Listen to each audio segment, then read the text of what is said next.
Ассаламу алейкум, витаю вас, друзья.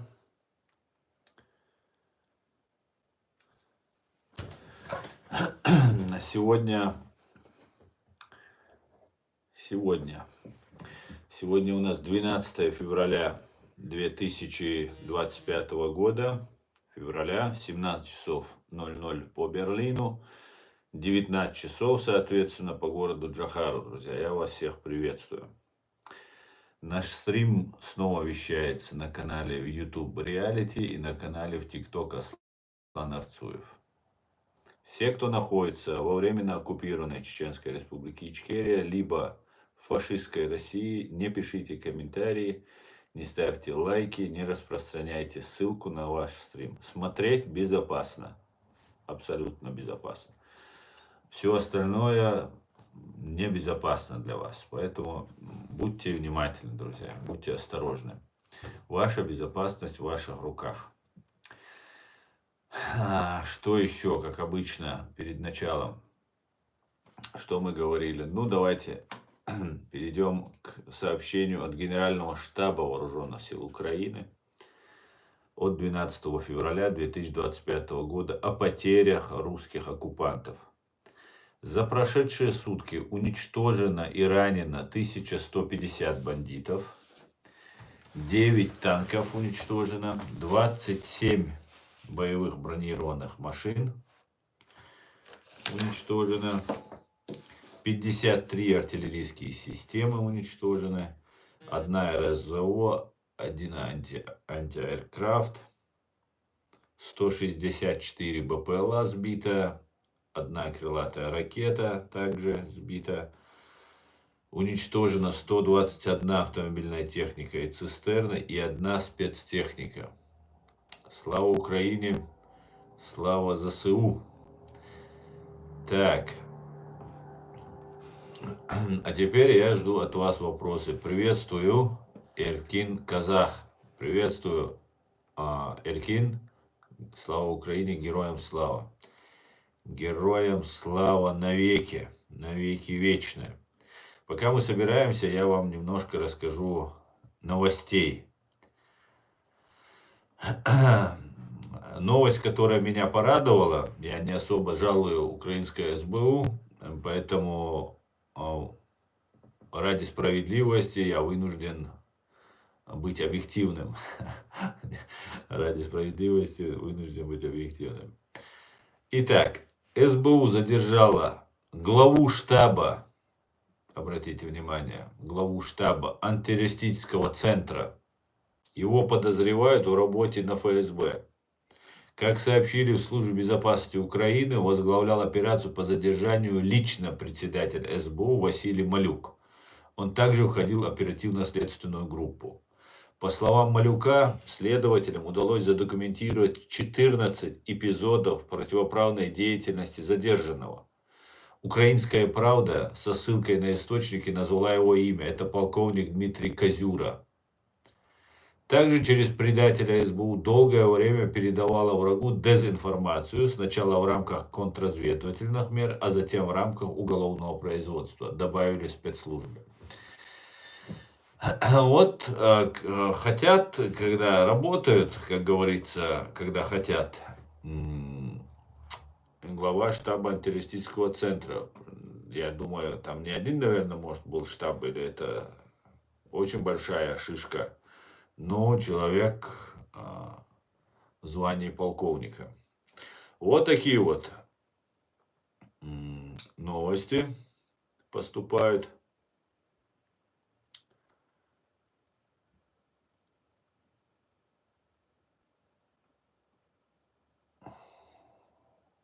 Тоже очень важное сообщение от Хамас. Хамас отверг ультиматум Путина, Трампа, извиняюсь. Радикальное исламистское движение отказалось освободить всех израильских заложников к полудню 15 февраля, как того потребовал президент США, представитель Хамас Сами Абу Зухри, заявил, что соглашение о режиме прекращения огня, заключенное с Израилем в январе, единственный способ гарантировать освобождение заложников. По его словам, язык угроз неуместен. После того, как группировка объявила, что отложит запланированную на 15 февраля передачу заложников Израилю, якобы из-за несоблюдения последним условий перемирия, Дональд Трамп выдвинул ультиматум. По его словам, если к 12:00 указанный день все заложники не будут возвращены, следует отменить соглашение о перемирии. И пусть там разверзнется ад, заявил американский президент. Хамас обвиняет Израиль в препятствовании возвращения палестинцев на север сектора Газа, блокирование ввоза палаток, топлива, медикаментов и оборудования для разбора завалов. Министр обороны Израиля Израиль Кац назвал решение Хамас грубым нарушением условий соглашения о прекращении огня и привел силы армии обороны Израиля Цахал в районе сектора Газа в полную боевую готовность. Знаете, вот когда я прочитал вот эту новость, и когда Дональд Трамп выставил ультиматум до субботы 15 февраля, по-моему, 12 часов, да, здесь указано. Да, суббота 15 до 12 часов. Я подумал, а почему он выставляет ультиматум Хамас? Вот, абсолютно нелогично и абсолютно ненормально выставлять Хамасу ультиматум. Но это нелогично, абсолютно. Дело в том, что вы выставили бы ультиматум банде Вагнер или какой-нибудь банде кадыровцы. Выставили бы. Ну, может быть, выставили бы, но только решение принимали бы не они, а принималось бы в Москве. Хамас – это российско-иранская ЧВК, больше российская, чем иранская. У Ирана свои Хизбалла, там другие третьи есть. А это полностью управляется, особенно после разгрома, особенно после того, что произошло в секторе Газа.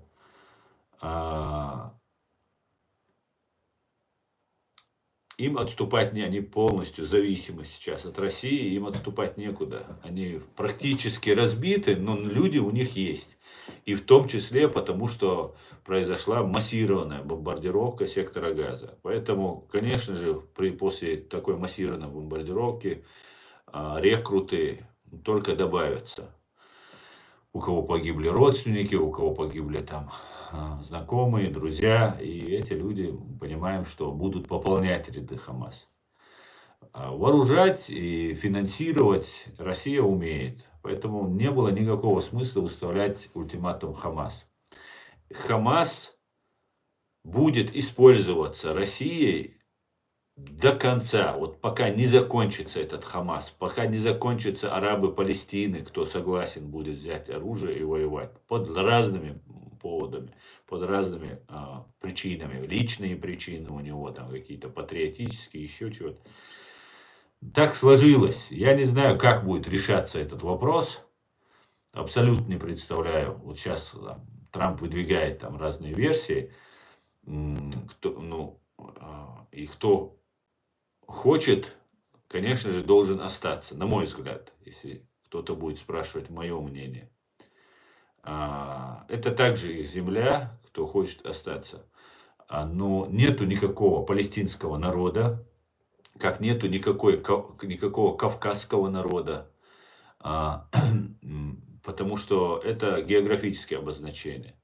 И раньше сектор Газа принадлежал Египту, вообще, по сути, по большому счету. И сейчас ситуация, когда 22 арабские страны, которые часть своего народа, не палестинского народа, а арабов Палестины, проживающих в Палестине, как какие-нибудь кавказцы, любую национальность возьмите, которые живут на Кавказе.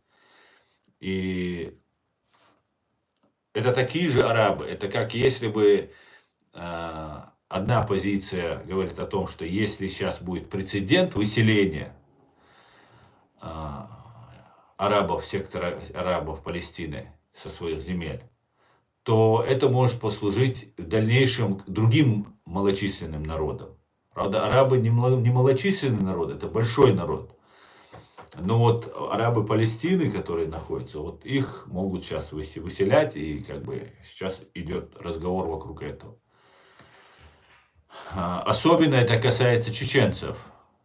Как раз у нас на Кавказе, в частности, Чечня и Дагестан, Ичкерия временно оккупированная, и российская провинция Дагестан, пытаются и Ингушетия объединить в единый сектор Газа, сделать из этого Палестину 2.0, и потом в итоге совершить то, что вот последнее совершилось. Потому что вот эти обученные миньоны безмозглые, которых будут говорить, вот давай нападай, убивай женщин, детей, там еще чего-то, и потом прилетит обратка, как сейчас прилетела арабам Палестины из сектора Газа, и потом могут депортировать. В таком случае мы можем просто повторить судьбу арабов Палестины. Мы понимаем, что арабы Палестины это тоже жертвы, потому что на их чувствах, на их национализме, на их патриотизме в самом начале сыграли, и уже по нарастающей десятилетиями, почти век, 70-80 лет, велась вот эта борьба. Они другого ничего не видели. Если приблизительно в такое же состояние вести там кавказцев, то же самое. Результат при желании можно получить. Мы знаем, что можно получить при желании. Особенно если людей запугивать, убивать и так далее. Поэтому выселение, как чеченец, ни в коем случае допустить, согласиться с этим я не могу. С другой стороны, нужно понимать, что эти люди насильственного выселения, депортации, слово депортация для чеченцев имеет особый контекст, особую коннотацию. Важно понимать, что арабы это не малочисленный народ, это несколько сот миллионов, 100-200 миллионов человек. И если бы мы, например, выселяли бы неспокойных ставропольцев, которые находятся на Кавказской земле, и потому что Россия их постоянно бы использовала бы против нас, вот в таком случае ставропольцы переселились бы в большую Россию. С этим это можно сравнить. Но, опять же, это такая с натяжкой аналогия, натяжкой пример. Поэтому сложно судить, как это будет решаться. Люди, если сильно не захотят уехать добровольно, вот сейчас вот Хамас заявляет, что блокировка палаток, топлива, медикаментов, оборудования для разбора завалов мешают. Это уже говорит о том, что их вынуждают не восстанавливать свои дома. С этим я, в принципе, согласиться не могу. С другой стороны, как будет решаться этот вопрос, Израиль тоже не может оставить эту ситуацию, что вот он еще себе врагов нажил. Это кажется, что сейчас всех уничтожили. А если это народное уже сопротивление, когда вот эта группа, этническая группа, поколениями уже взращивается, что она должна погибать, убивать там и так далее, то большой вероятностью будут новые. Они, может, еще молодые, может, еще дети. Но они все это будут видеть, и в интернете будут видеть, и по рассказам будут слышать. И будут расти с одной мыслью, чтобы воевать, чтобы мстить. И как это остановить? Что сделать для этого? Не понимаю, не знаю просто. Будем надеяться, что Дональд Трамп сможет решить. Он решает очень сложные задачи. Америка реально делает колоссальные шаги во всех отношениях, в том числе, чтобы стать вновь великой. Будем наблюдать, будем смотреть и будем комментировать. У арабов есть много земель своих, это не их земля, они туда пришли из своих стран. Но сектор Газа принадлежал Египту, если мы будем объективны. Как-то так.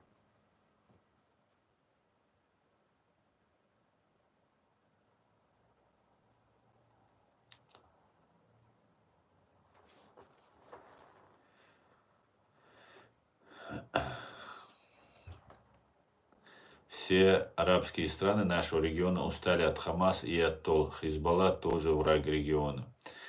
Да, Кира, я с вами согласен, но знаете, эти арабские страны, они довели до этого состояния. Они не устанавливали дипломатические отношения с Израилем, они выдавали фетвы, что нужно Израиль убивать. И несмотря на то, что в Коране против иудеев нету ничего, что можно было бы обозначить как там объявление войны, им какую-то ненависть. Наоборот, пророки все, посланники Господа были евреями, Моисей был евреем, Иисус был евреем, много-много было евреев, и все они почитаются в исламе. И тогда они придумали сионизм, что вот там враг это сионист, человек, который возвращается на свою землю.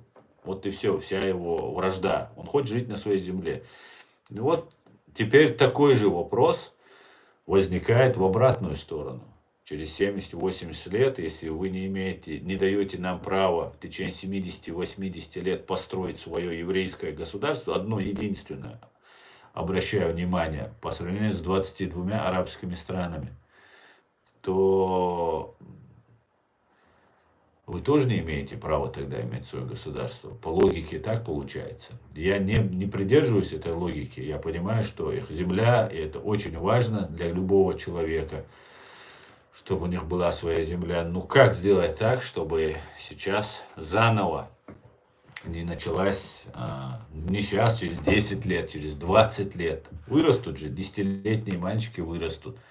Как раз 20 лет самое время ему умереть, послать его куда-то. Как-то так. Будем наблюдать. Так.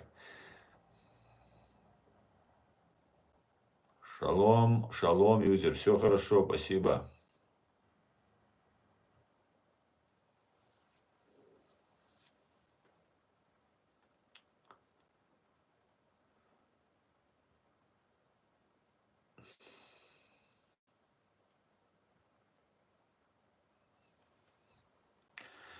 Нищие исламские государства, они все с Путиным союзники. Да, не только с Путиным, неправильно сказать, только с Путиным. Ведь это вот я с этого и начал. Арабы сами отдали эту часть своего народа, себя, можно сказать, для того, чтобы они стали таким жалящим острием Израиль, Запад, Америку, Британию. И вот почему они все это время, они же арабские страны, могли же положить этому конец. Страданию вот этих арабов Палестины, они могли положить конец? Конечно, мы могли. Они могли заключить договор. Ладно, в 47-м там объявили войну, повоевали, проиграли, потеряли. Потом второй раз попробовали, опять проиграли. Ну уже можно же сказать, ну все, ребят, давайте, ничего у нас не получается. Люди страдают, евреев не жалко нам, ну хотя бы своих арабов пожалеем. Они этого не сказали. Они доводили это состояние, и всех это устраивало. Всех. России это нужно, как колющий предмет. Арабов это нисколько не смущало. И видите ли, теперь им это надоело. Так не бывает. Теперь одни русские будут или одни арабы Палестины будут отвечать. Я считаю, арабы Палестины это больше жертвы. Да, убийцы, да, преступники. Не все, конечно. Но вот так их воспитывали, так их пропагандировали. А что теперь? Вот они главные, они крайние, и все, и отвечают только они, что ли? Неправильно. Должны отвечать все арабы, все до единого, все государства, которые не устанавливали дипломатические отношения с Израилем, которые поддерживали вот этих террористов, которые выдавали фетвы, да, там, мы там боремся, продолжайте бороться, освобождайте Аляксу, освобождайте там священные земли и так далее. Но 200 миллионов арабов ничего сами не делали. Не объявив собравшиеся, все бросились бы, напали бы на Израиль, на Британию, на США. Они бы обязательно ввязались бы в войну, если бы на Израиль напали бы таким вот образом. Ну и сразились бы тогда. А что ж так тогда? А так это же подло, это же вероломно. Турция, например, постоянно нам рассказывает о том, что Израиль плохой. Турецкие агенты рассказывают нам, что сионисты там какое-то абсолютное зло, ну и так далее, и так далее. При всем при этом Турция имеет дипломатические отношения, торговлю, совместную борьбу с международным терроризмом. Я просто не понимаю этого лицемерия, верх лицемерия. Ладно, Израиль вынужден с ними сотрудничать, потому что ему жизненно это необходимо. А они-то могли бы отказаться от сотрудничества с Израилем, но они не отказываются. И постоянно тычут там под ребро Израилю. Ну вот теперь дотыкались, вот теперь приехали. И теперь эта ситуация должна разобраться с этой ситуацией нужно так, чтобы, не нарушая прав простых людей, простых пострадавших, которые, может быть, и не были за Хамас. Как-то так.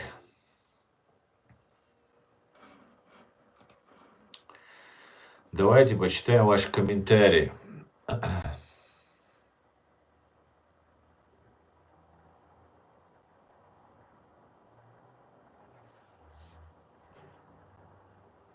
Египет оккупировали сектор Газа в 1948 году во время войны за независимость.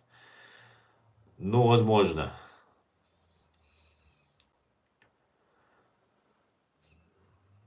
Сейф Ислам говорит, ты воевал за Чечню. А ты воевал, Сейф Ислам?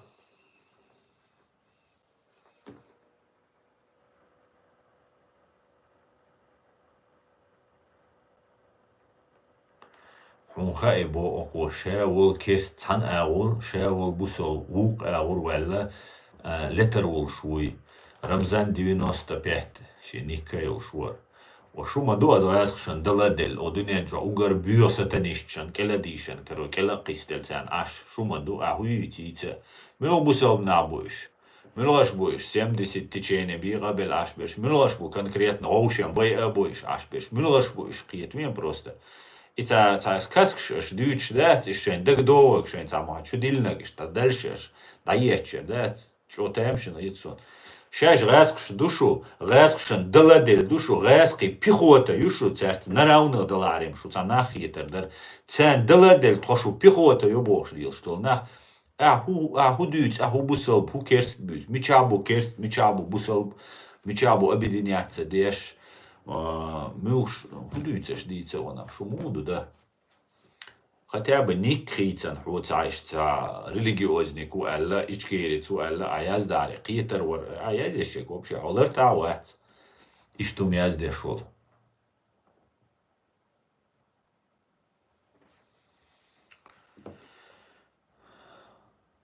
Турция оккупировала Северный Кипр, и никто ничего не говорит.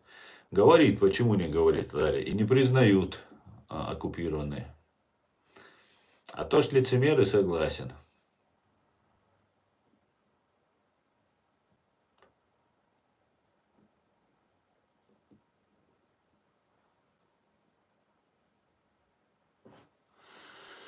Так, давайте YouTube почитаем ваши комментарии. Приветствую.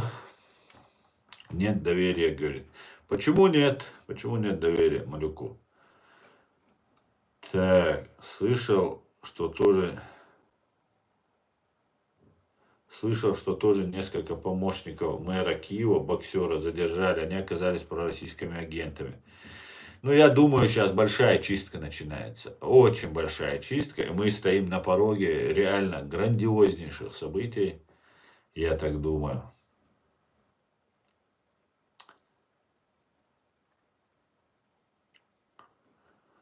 Трамп сказал, что ему отношения с Россией важнее, чем с Китаем. Трамп сказал, что Украина русская тоже. Украину поделят, а палестинцев с Газа переселят. И палестинцы согласны. Ну, палестинцы, не знаю, согласны или нет. Я не думаю, что там все поголовно согласны. Но реально люди находятся в катастрофическом положении. И их не в товарных вагонах, как чеченцев отсылали, где тебя встречали люди, которым распространяют слухи, что едят детей.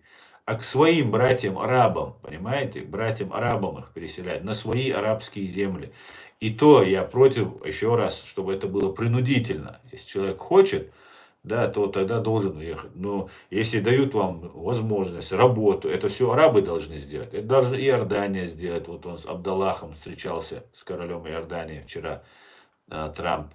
Египет это должен сделать. Ну, Сирия, допустим, хотя она тоже обязана. Сирия тоже одна из, да, но сейчас Сирия тоже сама в критическом состоянии, допустим, ей сейчас тяжело, она уже 13 лет, сколько, 15 лет воевала в гражданской войне.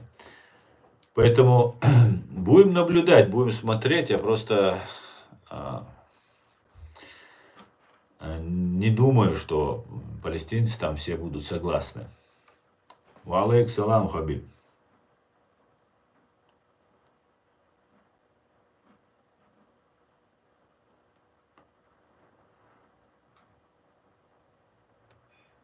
Ассаламу алейкум. Ва алейк салам.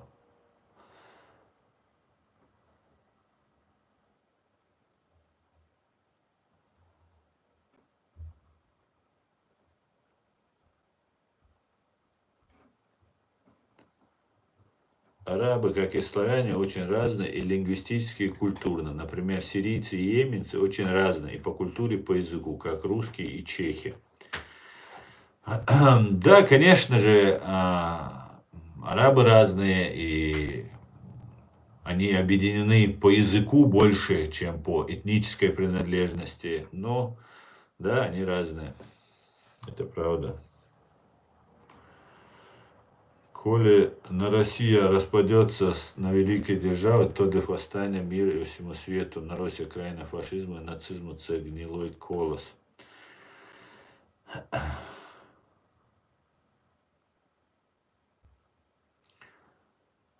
Аснангаза это пустыня, и все застроено многоэтажками. На этом клочке земли 2,3 миллиона палестинцев. Да, я знаю. Да, до 2 миллионов, там, около 2 миллионов.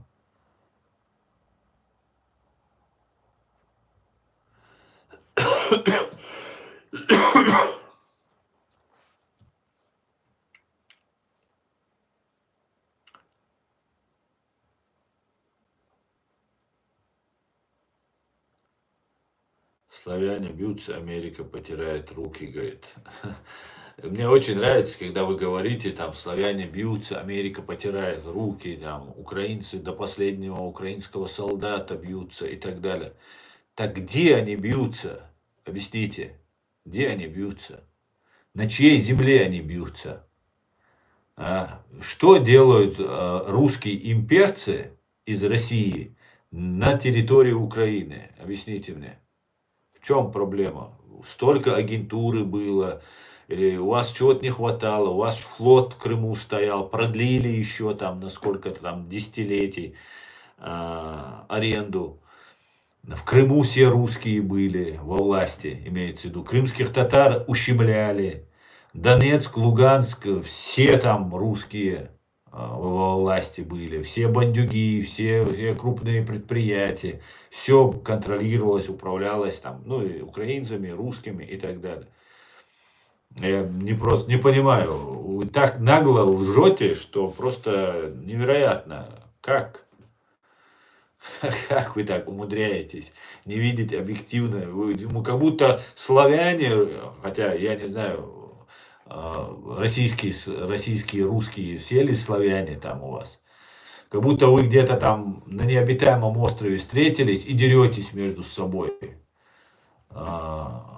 Славяне убивают друг друга, американцы вас вывезли туда, посадили, деритесь, сказали. Ничего подобного. Американцы просили, упрашивали, не лезьте.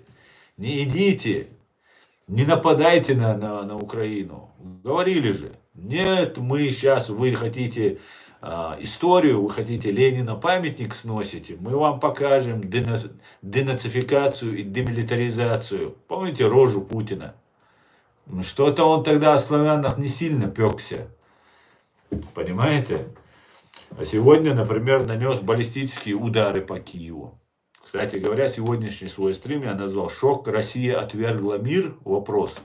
Баллистические удары по Киеву. Вчера я написал один текст, или это уже было позавчера, «Ультиматум веков» я его назвал. Давайте я вам зачитаю и как раз узнаете план. План Трампа по версии Аслана Арцуева. План Трампа, ультиматум веков. План Трампа, вероятно, заключается в том, чтобы поставить Путину жесткий ультиматум. Немедленный и полный вывод российских войск со всей территории Украины. Одновременно он предлагает Украине масштабную помощь, но не бесплатно, в обмен на редкоземельные ресурсы на сумму в $500 билиона, которые находятся в основном на оккупированных Россией территориях. Зеленский, осознавая ставки, соглашается, и теперь у Трампа есть все основания действовать от имени США, защищая их стратегические и экономические интересы. Америка получает не только моральное, юридическое и геополитическое право, но и прямую экономическую заинтересованность в полном разгроме России. Вашингтон получает все основания идти до конца, включая прямое военное вмешательство. Удары томагавками по критически важной инфраструктуре, энергетике, военной промышленности, нефтепереработке способны отбросить Россию в средневековье, уничтожив ее экономический и военный потенциал. А для подземных коммуникаций, бункеров и ядерных объектов, вероятно, уже есть Божий жезл. Орбитальное кинетическое оружие, способное пробить любые укрепления и оставить после себя лишь воронки, как после ядерного удара. Вывод войск с Украины – это только первый шаг. Одновременно логично предположить, что России предъявляются следующие требования. Полная денуклеаризация, ликвидация всего ядерного, химического, биологического и бактериологического оружия, деоккупация Чеченской республики Ичкерия, оккупированных территорий Грузии и Приднестровья, финансовая компенсация Украине, Грузии, Ичкерии и всем странам, пострадавшим от российской агрессии.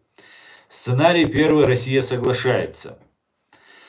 Путин и ФСБ, понимая, что у них нет шансов, они принимают ультиматум, осознавая, что сопротивление приведет только к ускоренному их уничтожению. Россия выводит войска, соглашается на международные условия, полностью разоружается, компенсирует ущерб.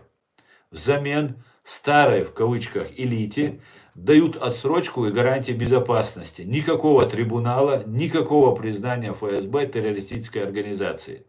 Но это не означает мирного процесса. ФСБ, понимая неизбежный конец, начнет внутреннюю войну, чтобы удержать власть и предотвратить распад системы. Они к этому уже готовы. Начнется террористическая кампания, теракты, провокация, гражданские конфликты под различными флагами. Исламизм, ультранационализм, сепаратизм. Внутри России вспыхнут локальные войны, столкновения между элитами, борьба за ресурсы. Этот сценарий медленный, затяжной и очень кровавый, потому что лишенные внешнего врага, несостоявшиеся неодворяне начнут уничтожать друг друга и население, чтобы сохранить свое влияние. Жертвами могут стать миллионы людей, а полная стабилизация затянется на десятилетия. Сценарий второй.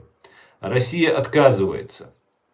Москва выбирает путь тотального противостояния. В ответ США и их союзники начинают массированные удары томагавками, уничтожают критическую инфраструктуру, включая нефтеперерабатывающие заводы, объекты энергетики и военной промышленности. Армия России теряет координацию, экономика обваливается, начинается хаос.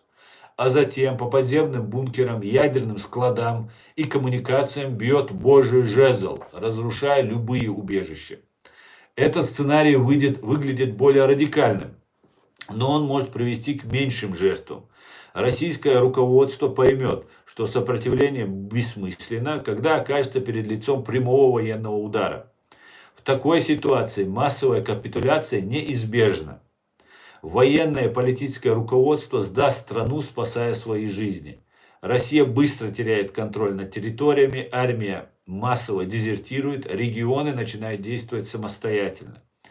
В отличие от первого сценария, здесь меньше времени на хаос и внутреннюю бойню. Война закончится быстрее, а значит потери среди мирного населения будут меньше. Вопрос не в том, потерпит ли Россия поражение, а в том, по какому сценарию это произойдет. Россия может столкнуться либо с долгим, мучительным процессом, сопровождающимся миллионами жертв от внутренних войн и терактов, либо с быстрым военным разгромом, приведшим к капитуляции за считанные недели.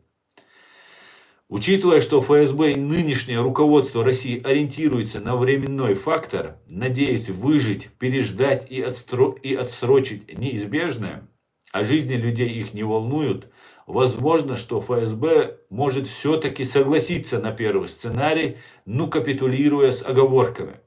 В этой ситуации, особенно учитывая историческую несправедливость, с которой столкнулся чеченский народ, крайне важно, чтобы вопрос деоккупации Чеченской Республики Ичкерия или всего Кавказа, если, конечно, он входит в перечень требований, не стал предметом торга или разменной монетой в политических играх. Никакие политические маневры не должны повторить прежние попытки использовать судьбу чеченского народа для выгодных компромиссов. Деоккупация Чеченской Республики Ичкерия должна стать не очередным требованием, а реальностью, в рамках которой будут восстановлены полностью права чеченского народа. Выбор делается сейчас. 11 февраля 2025 года Астан Арцуев, председатель Human Rights Center Ичкерия. И как мы видим, выбор еще нанесения баллистических ракет по Киеву говорит о том, что идет торг. Россия говорит, что она готова продолжать войну.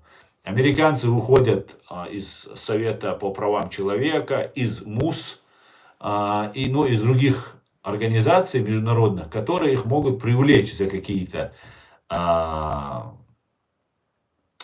военные преступления, какие-нибудь другие действия, которые могут произойти.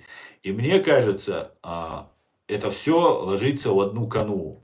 По всей видимости, американцы очень серьезно готовятся к тому, чтобы начать с Россией воевать по-настоящему, давать полное оружие. Например, Рогозин, есть такой один фашист на России, он рассказывает, что одновременно американцы могут нанести 1600 ракет, один залп одновременно, которые могут выпустить с авианосцев, с Земли, с космоса, откуда угодно.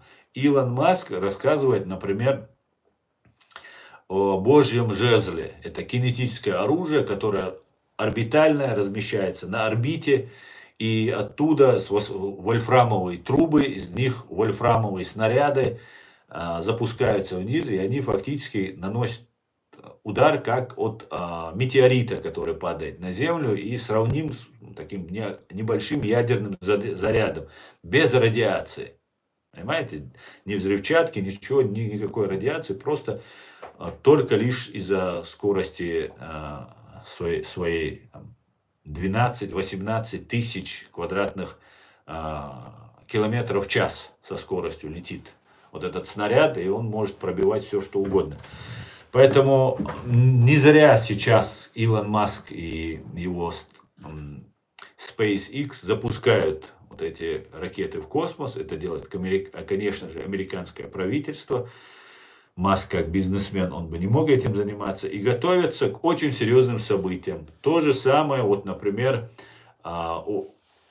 обращение Дональда Трампа к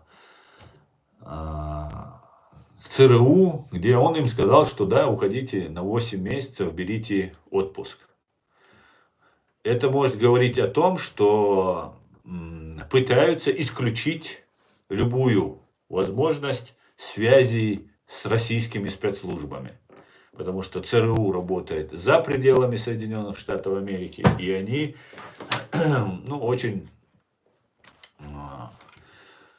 много с кем контачат. Сейчас также Трамп подписал закон, где американские службы, американские представители могут давать взятку за границей.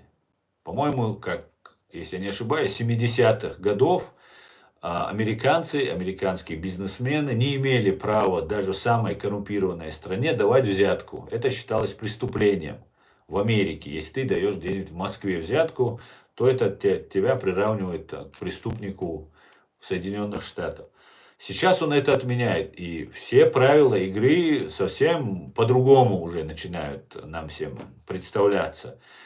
И Америка на самом деле будет разговаривать с позиции силы. Америка слишком много делала хорошего для многих стран, которые просто пользовались этим и ничего не давали взамен. И фактически такая дойная корова получилась из США. Вроде бы она с рогами, вроде бы она и защищает, и все, и инвестиции тебе от других идут. И самое главное, другие страны вами интересуются, чтобы вас переманить, забрать там, часть у американцев. И некоторые такие предприимчивые товарищи предпочитают, а почему бы там с русскими не поторговать, ущерб американским интересам? Почему бы с китайцами не поторговать, с иранцами не пообщаться? Нормальные же ребята, деньги есть, деньги дают. Почему мы же должны думать о национальных интересах своей страны, например, скажет какой-нибудь европейский гражданин, чиновник какой-нибудь. Ну как это так получается? Поэтому нам многое может не понравиться, многое может нам не понравиться, но, по всей видимости, Америка будет снова великой, и будет она великой через силу. Не только через деньги, не только через ум, интеллект, но и через силу. И мне кажется, это будет справедливо. Мне тоже может не понравиться, все что угодно, как угодно может развернуться. Ничего от Америки мы, чеченцы, вот, в данное время не получаем. Нас никто не признает, нас Украина признала. Никто не поддерживает, никто не финансирует, никто наш президиум, нашу власть официальную не поддерживает. Поэтому как бы личной выгоды мы не имеем никакой. Но нужно признать, что Америка обязана, если она лидер, вести себя вот так, как она начинает себя вести. И как это все происходит, вот, наблюдая за всем этим, мне кажется, это просто шедевр. Шедевр, исторический, политический шедевр, который мы сейчас наблюдаем. Разыгрывается все как по нотам. Я просто не хочу открывать полностью видение своей картины, этой картины, чтобы, как говорится, не навредить. Но я вижу, что все идет просто, ну, идеально. Невозможно так даже, чтобы вот так все выглядело идеально, и так все американцы, может быть и британцы, может еще там какие товарищи присутствуют. Ну как по нотам все играют, разыгрывают. И все идет к тому, что теперь реально они ведущие. Реально никто их теперь не сможет. Да, катаклизмы могут быть, и ядерные удары могут быть, и теракты могут быть, все что угодно может быть. Но победить западный мир на сегодняшний день, на этой земле, и ближайшие лет, наверное, 100, ну, сил я не вижу. Невозможно их победить. Невозможно. Валейк салам, человек. Я вас всех приветствую.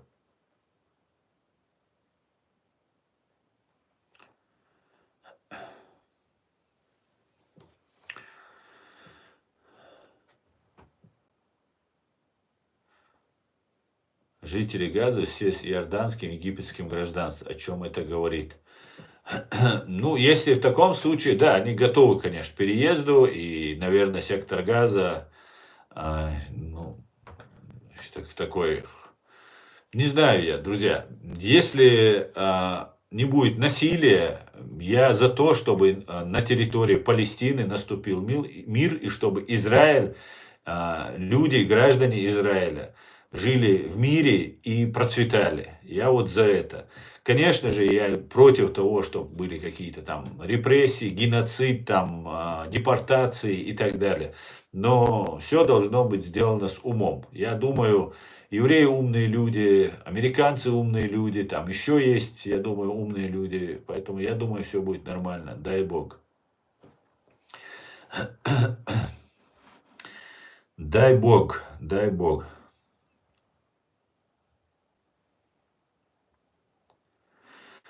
Давайте почитаем комментарии в YouTube.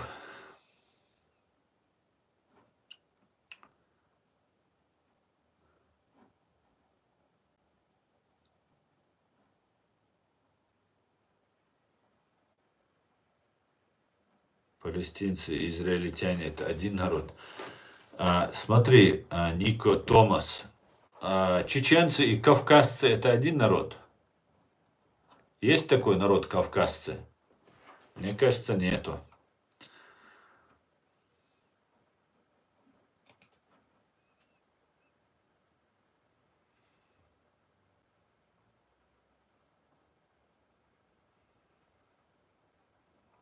Thank you very much, Нахман. На этих землях при Иисусе жили не только, но и другие народы, язычники из семейства семитских. Да, возможно. Асан, зачем нам заострять внимание на Ближнем Востоке? Мы должны пожелать им мира и говорить о своих проблемах. Как Хамас, так и Кнессет Израиля сказали, что Чечня – дело России, а Натаньяху – друг Путина. Но, я считаю, что Натаньяху все-таки не друг Путина, хотя он всячески пытался задобрить, как, например, когда Путин был другом США. Мы знаем, что Тони Блэр, премьер-министр Великобритании, полетал, когда Путин восходил на трон. Мы знаем, что американцы и англичане сделали, добро дали на то, чтобы он стал президентом. Я уверен в этом, просто это мое личное мнение по наблюдениям. И Израиль, как бы мы знаем, союзник, давний союзник США и Великобритании. Соответственно, почему бы им тогда было не дружить? Если американцы, все англичане, все были за Путина. Сейчас мы видим, конечно, обратную ситуацию. Сейчас я не думаю, что Натаньяху смог бы его назвать другом или еще что-то. Почему я об этом говорю? Мне важно, знаете, чтобы чеченцы поняли, что евреи нам не враги, Израиль нам не враг.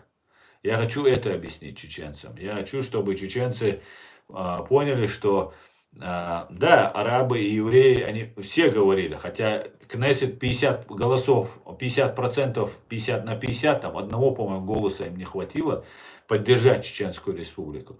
Но и дело не в том, что нас никто не поддерживал, как ты, наверное, сам это знаешь. Но здесь дело в справедливости. Я не потому, что они евреи или там, как там некоторые про меня говорят тут. Нет, это не так. Я потому, что они правы. И этот конфликт, как человеку, который вот взял на себя роль сидеть здесь и рассказывать на те или иные темы разные вещи, я высказываю свое мнение. И когда я вижу, что российские спецслужбы и турецкие спецслужбы нагнетают антисемитскую волну, я хочу, чтобы чеченцы, ну хоть кого-то я отодвину от этой ложной ненависти, которую нам навязывают. Для меня это важно, очень важно. Поэтому говорю, хотя я говорю про все темы. Сейчас вот эта тема актуальна, поэтому и говорю.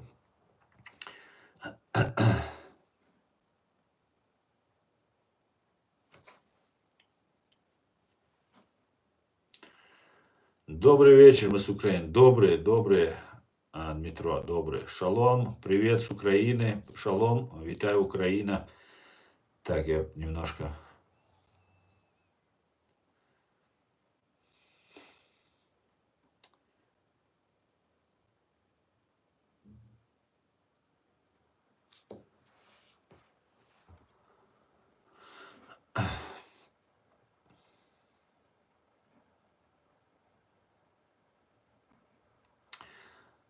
Дауд Аушев спрашивает, какого я тейпа. Я тейпа Нашхо.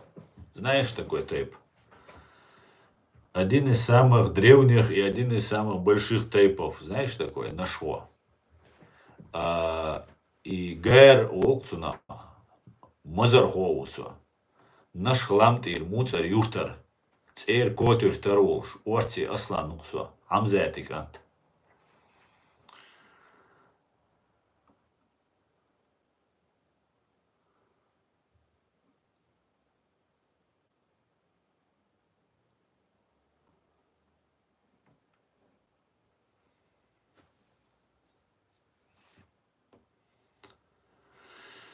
Так,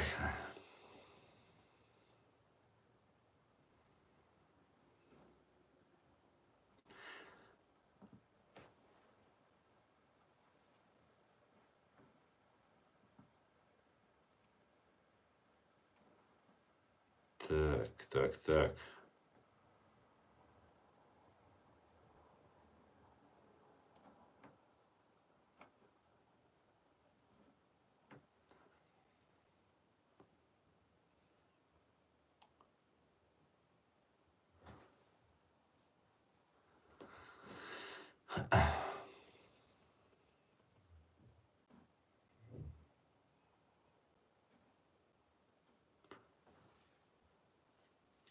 Насильно депортировать никто не будет. Им предложат деньги и жилье.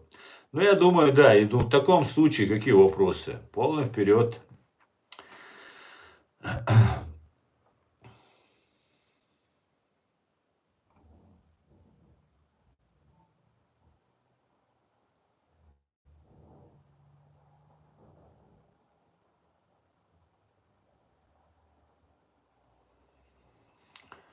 Асан Саланка, раскрой про ситуацию в Чечне, именно про Кадырова, что с ним? Алейкум салам, а что с ним?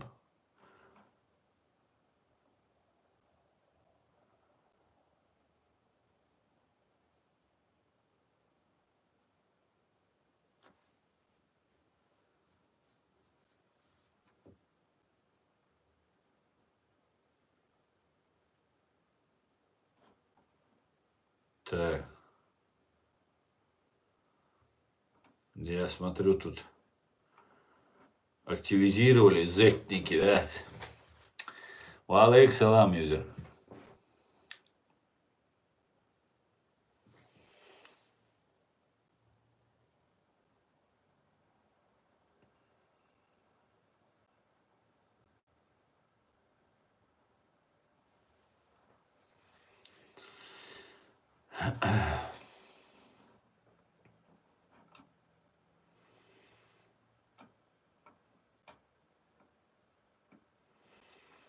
Давайте вам еще одну новость. США считает нереалистичным, возвращаясь к Украине, от Deutsche Welle на русском. США считает нереалистичным возвращение к границам Украины до аннексии Крыма, заявил глава Пентагона Пит Хаксен в Брюсселе, открывая заседание контактной группы по Украине в штаб-квартире НАТО, передает корреспондентка Deutsche Welle. Хексет назвал стремление к этому погоней за иллюзорной целью, которая с его точки зрения лишь продлит войну и приведет к новым страданиям. Как заявил министр обороны США, в Вашингтоне не считают, что членство Украины в НАТО – это реалистичный результат переговоров по урегулированию, но намерены усадить Россию и Украину за стол переговоров. По мнению новой американской администрации, гарантией безопасности для Украины могли бы стать европейские и неевропейские войска миротворцев, среди которых, однако, не будет американских военных. Еще одно условие. США эти войска не должны выступать от имени НАТО и действовать на основании 5 статьи Устава Североатлантического альянса о коллективной обороне. На полях саммита в Брюсселе Хексет встретился с главой Минобороны Германии Борисом Писториусом.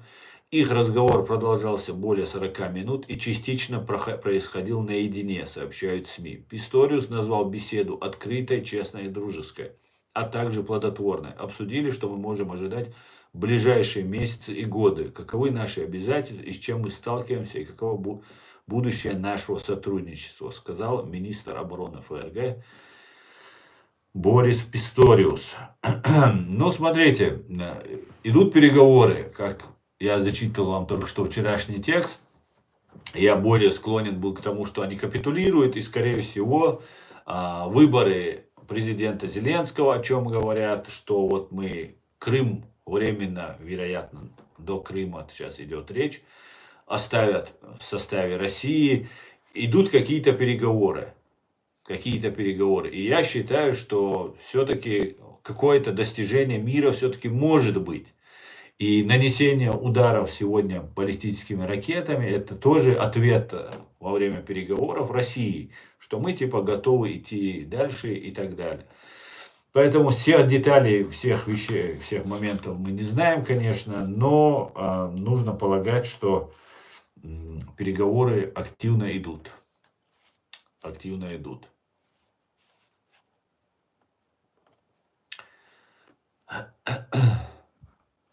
Активно идут, да.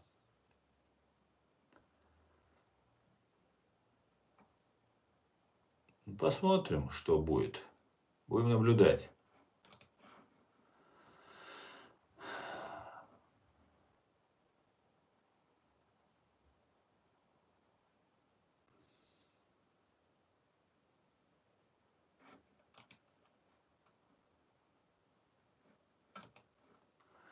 Крым не может быть аннексирован, он был автономен, изучая международное право не очень. Но если исходить из международного права, которое уже кому не лень, только уже ноги вытерли, то да, тогда, может быть, ты прав. Но сейчас, как ты понимаешь, фашистская русня влезла, не соблюдая международное право.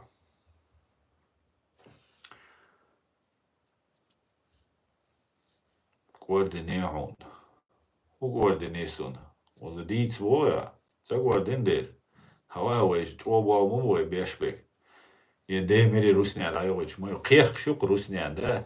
Rusya bu akbellaşı. Kıyık bu asır stream şer. Так. Koord modo iştum. Заряжаюсь. Валейксалам. Валейксалам.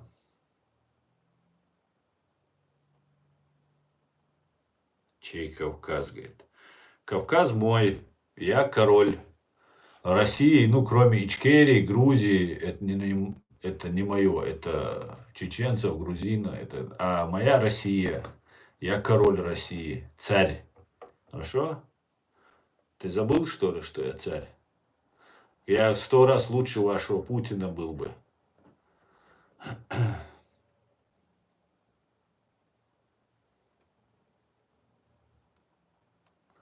В Кремле я, в Кремле. В Кремле. Не видишь, что я в Кремле?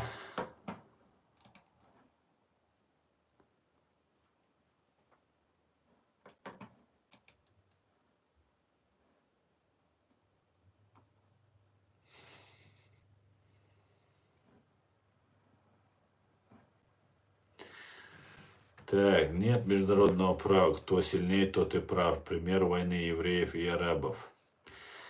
Международное право есть, но право сильного, да, оно на сегодня, не сегодня, так всегда было, к сожалению.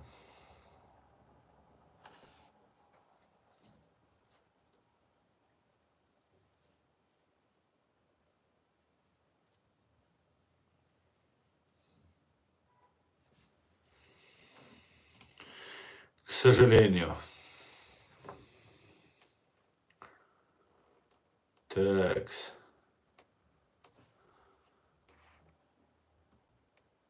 Вітаю з Києва, вітаю, Дімас.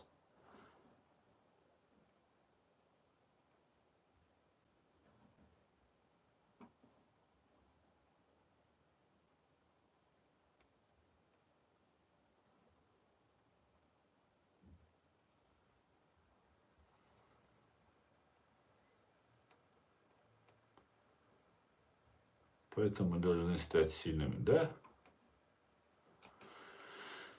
Твой народ живет бок о бок с так называемой русней у себя дома, а ты сел где-то за кордоном, говорит, и там лаешь, и как из-под печки.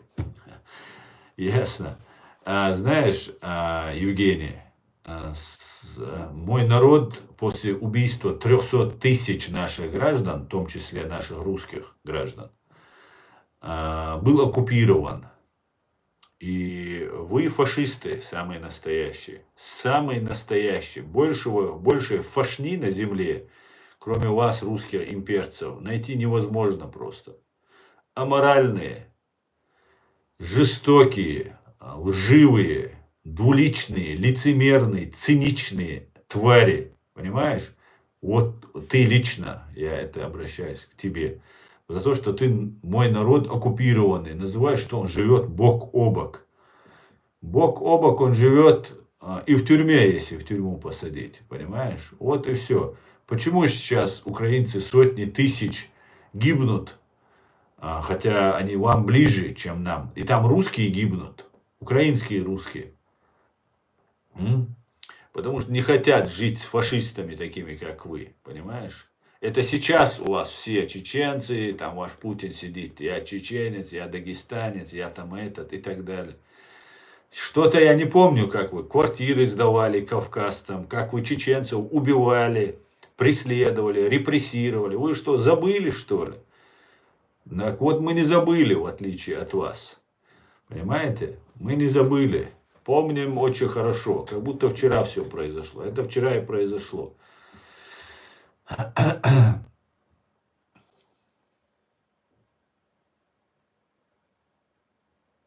Больше поддерживаешь свободную республику Ичкерию или же более правые вариации типа халифата? Критиос, да, или как тебя там? У нас есть суверенная, независимая, демократическая, правовая Чеченская республика Ичкерия. Никаких халифатов, никаких малихатов или каких-то других хатов мы не поддерживаем. Нам это не только не нужно, мы даже не знаем, что это такое. Это навязанный нарратив русскими спецслужбами, чтобы национально-освободительное движение чеченцев перевести в разряд международного исламского терроризма. Вот и все. Только лишь это. Больше ничего. Никаких халифатов. Халифат перестал существовать после 4-го праведного халифа. Понимаете? Это было не государство, это объединение религиозных людей было. После праведных халиф, говорят, 4 праведных халифа. Все, после этого это были империи уже разных, да, большая часть это была мусульманских жителей этого халифата. Но последняя, например, Османская империя, она не была никаким халифатом, не уходя далеко в историю, если взять вот Османскую империю. Никаким халифатом она не была. Это была самая настоящая турецкая империя, Османская империя, которую тоже, как русские, тоже больные вот этим исторической памятью, там, переживаниями, что они потеряли империю. Есть в Турции вот такие товарищи, которые хотят Туран восстановить.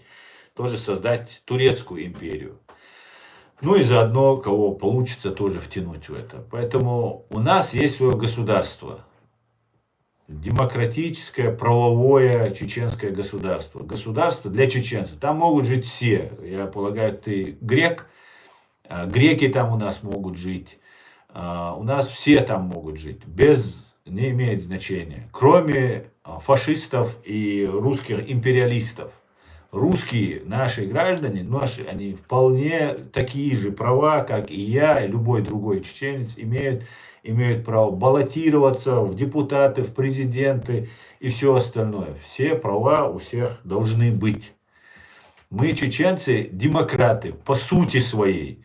Когда вот в Греции демократия зарождалась, так вот у нас она может быть раньше, чем в Греции зарождалась демократия.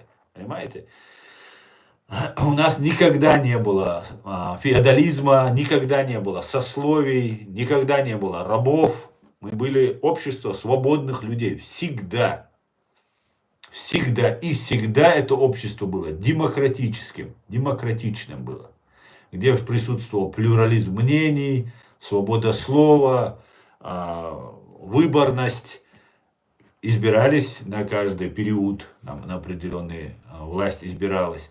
И вот так действовали. Женщины, правда, были не допущены в этом, но это дела минувших дней и веков. Сейчас женщины все имеют такие же права, как мужчины, избирательные, такие же права.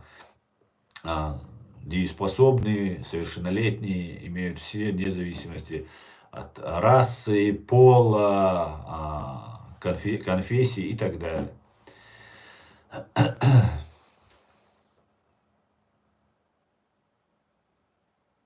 Халифат не нужен. Халифат это миф. Его не существует. Нужен, не нужен, возможен, невозможен. Это миф. Понимаете? Это фантазии, которые используют. В том числе враги мусульман их это используют. Для того, чтобы потом из мусульман сделать объектом для нападения. Мы знаем, как это происходит. Уничтожаются свои дома, разрываются свои метро, свои переходы, а потом объявляют врагов, кто им не угоден, и все, и сами же убивают своих людей, потом убивают, идут и захватывают. Поэтому мы это все знаем и так далее. Никакого халифата не существует, это миф. Миф для обмана.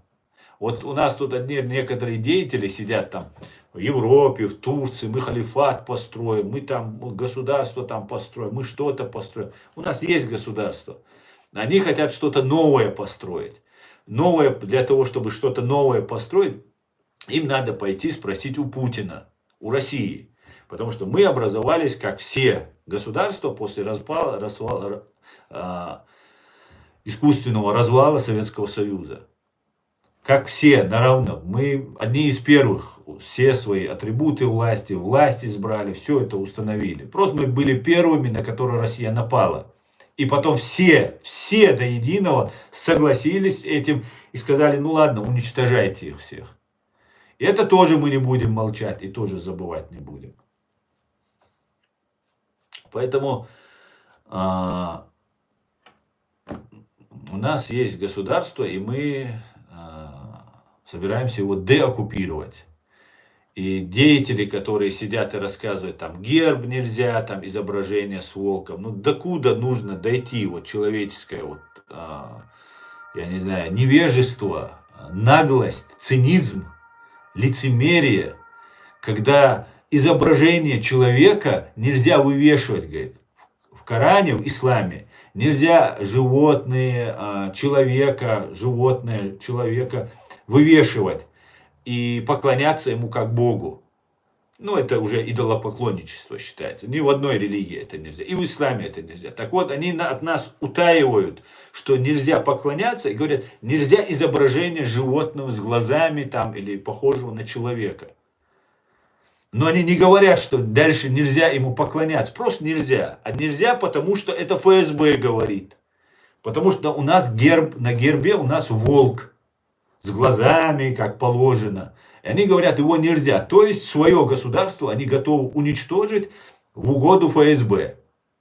Понимают или не понимают, это их сугубо личное дело. Сам факт, что они уничтожают наше государство, хотят уничтожить и ведут вот эту свою пропагандистскую деятельность для того, чтобы сказать, что нет. Но сами при этом сидят в американском интернете, через американский телефон снимают себя, свое лицо с глазами. Ну, закрыли бы глаза, вот так рассказывали бы, если так нельзя.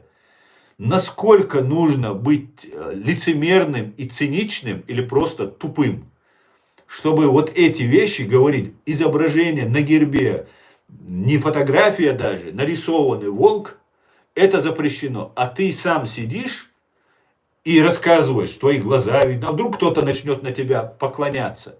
Причем они, как обычно, утаивают. Часть утаивают, часть переиначивают. И говорят, что вот нельзя. Как это нельзя? Как? Поклоняться нельзя, идолопоклонничество нельзя в исламе. А почему нельзя сделать это? Волка нельзя сделать, это так нельзя, вот так надо. Ну, короче, занимаются вот этой разной ересью. И в том числе искажают ислам. Если они такие ученые, такие религиозные, я их исламоедами называю. Они едят, питаются исламом, питаются. И я уверен, Бог с них спросит за это, за все. Но им не стыдно, Вот такие вот вещи происходят, очень странные, которые нужно разъяснять. К большому сожалению, нужно эти простые вещи разъяснять.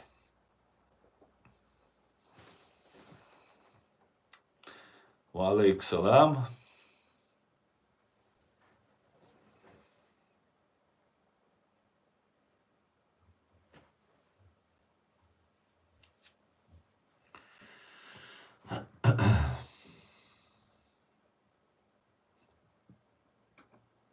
Так, что у нас тут?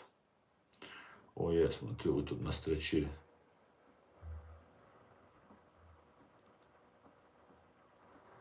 Сейчас я.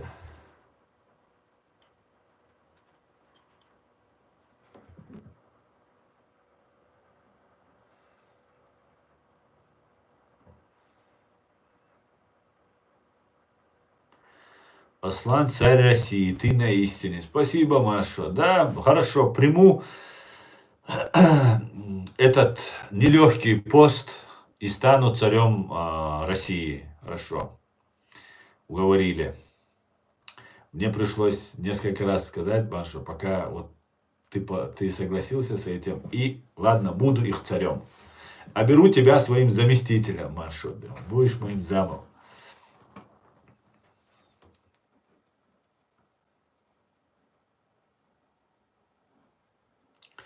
Салам, Андрей, салам, дорогой.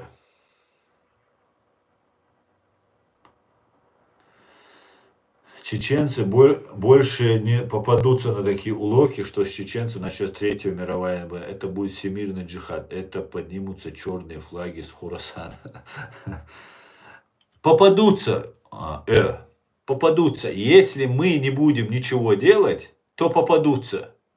И попались бы. И нам здесь заготовлено было, нас здесь в Европе нужно было представить. Посмотрите, все КГБшники, ГРУшники, блогеры их, которые сюда приехали, они все нам трубили про джихад, про шариат, про там халифат там, и так далее.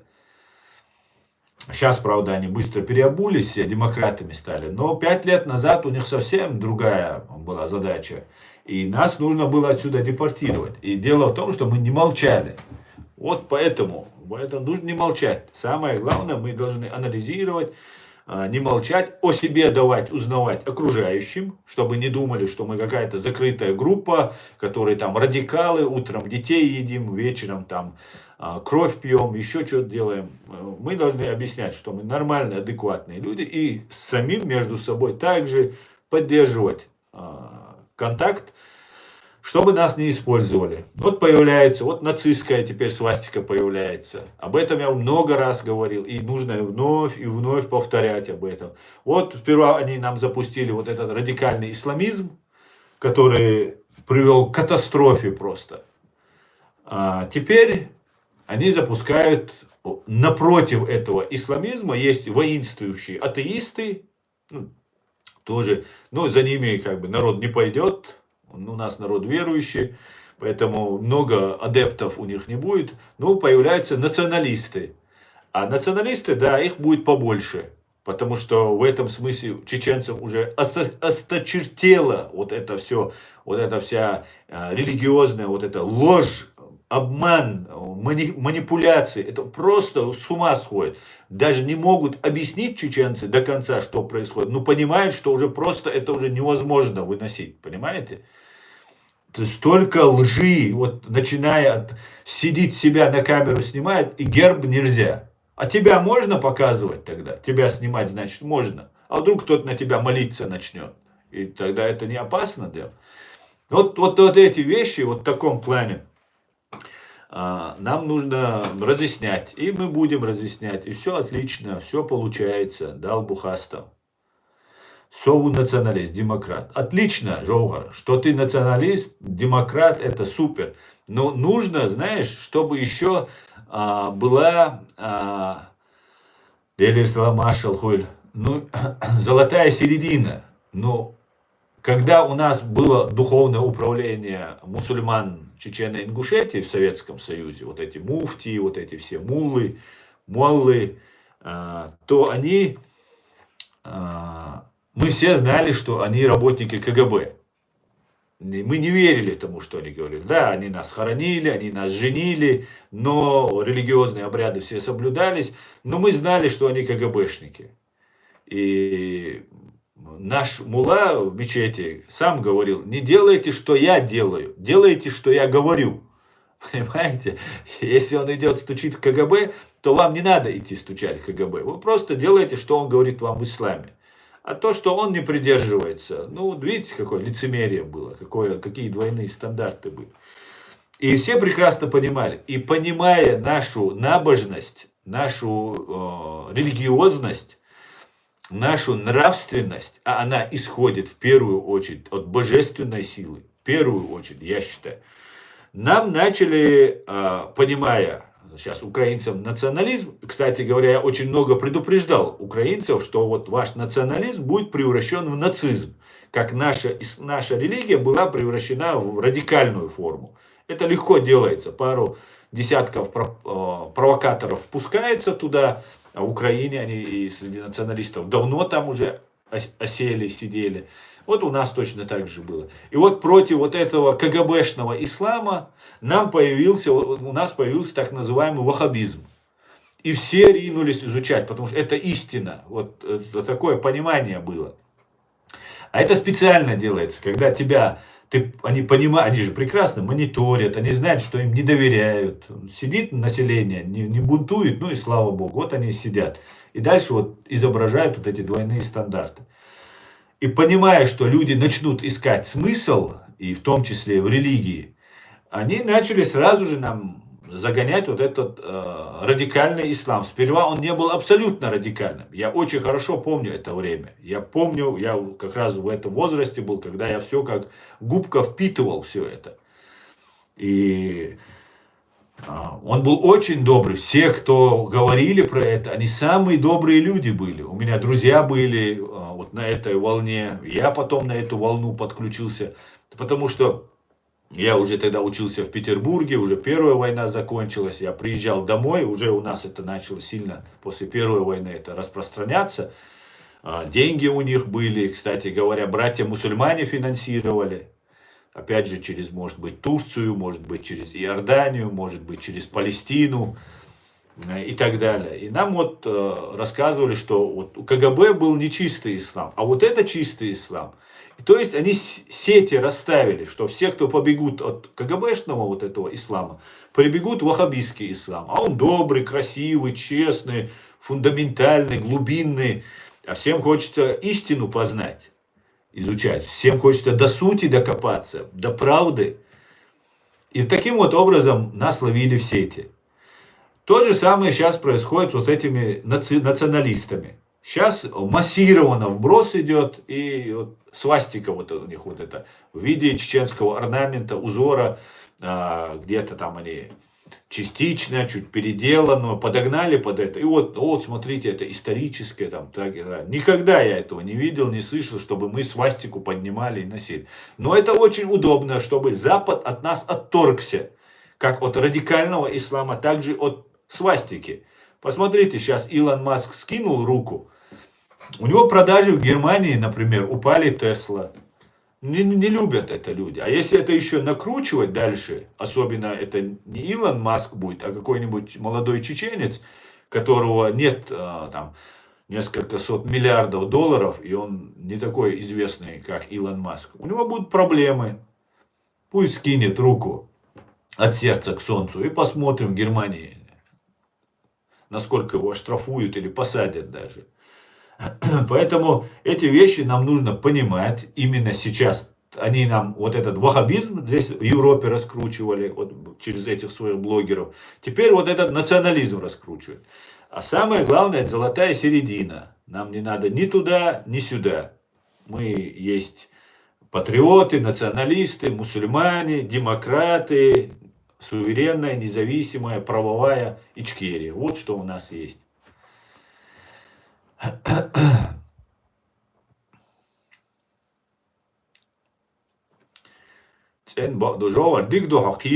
Вот я хочу не задеть ваши чувства. Вот ты националист, ты говоришь. Я ни в коем случае не хочу задеть. То есть, и я полагаю, ты молодой. Национализм это по большей части такое дело молодых. Когда ты общаешься в своем социуме, в своем этносе, ты еще пребываешь таких в розовых очках, думаешь, все такие же, как ты, порядочные, правильные, честные и так далее. Потом, когда ты узнаешь, ты потихоньку начинаешь разочаровываться, и в том числе от людей своего этноса. Вот эти розовые очки ты потихоньку с возрастом снимаешь.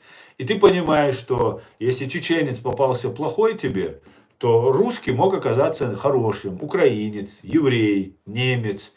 И ты можешь с ними подружиться. И на всю жизнь, вот так сводит жизнь людей, что они могут подружиться и дружить.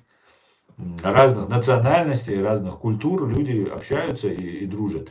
И ты потихоньку в тебе этот национализм уходит. Во мне тоже был определенный национализм. Даже, может быть, неопределенный. Но благодаря тому, что я увидел за всю свою жизнь, я пришел к выводу, что национализм это, ну, да, свою родину, свой этнос нужно любить, уважать, конечно, куда без этого. Но я уже переболел, мне кажется, этим национализмом. Ну, как-то так, да. Поэтому с возрастом немножко поуспокаивается этот национализм тоже. Не у всех, правда, некоторые в преклонном возрасте остаются националистами, но по большей части национализм это такое дело юношеских лет, молодых лет. Как-то так. Как-то так. Но это не значит, что не нужно быть там патриотом, не любить свою национальность. Нужно. Особенно это касается чеченцев. У нас мы находимся в критическом положении. Понимаете? Вот вот, наше положение нужно кричать. Вот в таком тяжелом положении мы находимся. Нам готовят разные сценарии, которые мы пытаемся предугадать и сообщить, как говорится, предупрежден вооружен. Посмотрим.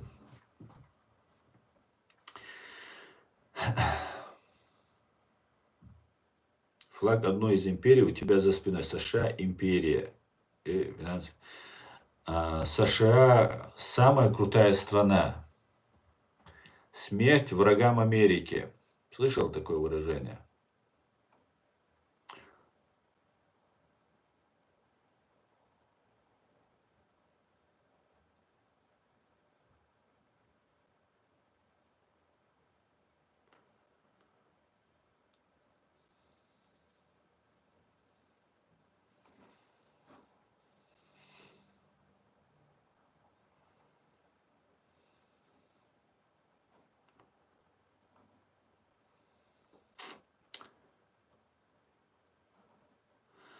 Асан, дуже гарна характеристика Хасапом. Исчерпывающая характеристика Хасапом дал Джахар Дудаев. Хасап, перевод с тюркского «живодер-убийца». Да, Виктор, совершенно верно. Мы...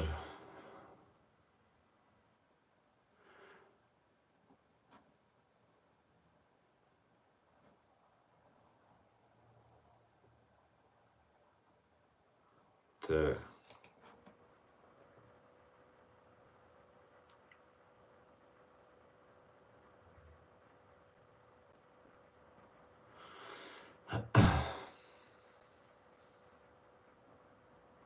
Слава ЗСУ, слава Украине, героям слава.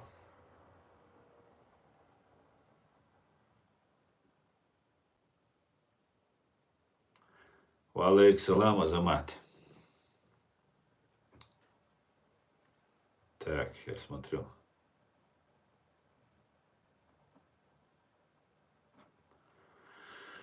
Во все времена негодяи старались маскировать свои гнусные поступки интересами религии, морали и патриотизма. Генрих, генерал, немецкий поэт. Да, Шарани, Машуола.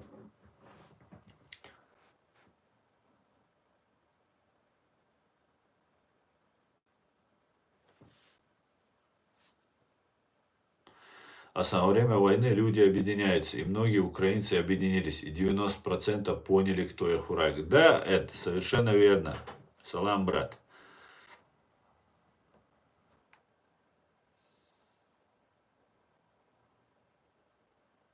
Этот чеченец более адекватный, чем 90% российских политиков, включая моль в Кремле. Пожалуйста, сохраните эфир, не удаляйте, я хочу все пересмотреть. У меня на канале огромное количество видео. Я некоторые закрыл стримы. Мы каждый день, практически каждый день проводим стримы. Так что вам очень много что есть посмотреть. И очень много интересного на разные темы мы обсуждаем. И говорим только правду. Ничего, кроме правды на этом канале вы не услышите.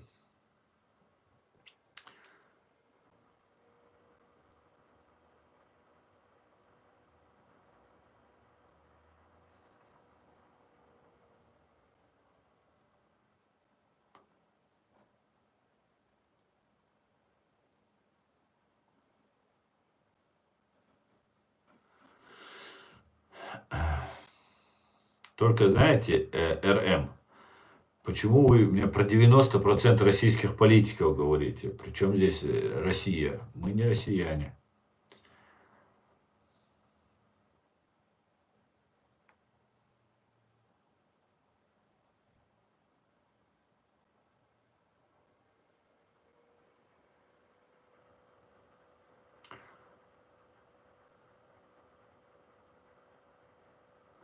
Тебе что, бабки не урезали? Кто теперь платит? Андрей, да, представь себе, не урезали. Представь, USAID мне не платил, оказывается. И ты знаешь, никто не платит. К сожалению, да. Ну ничего, мы перейдем на коммерческие рельсы, да. Так не может вечно продолжаться. Zeit ist Geld, говорят немцы. Время – деньги. А у меня уже времени немного осталось.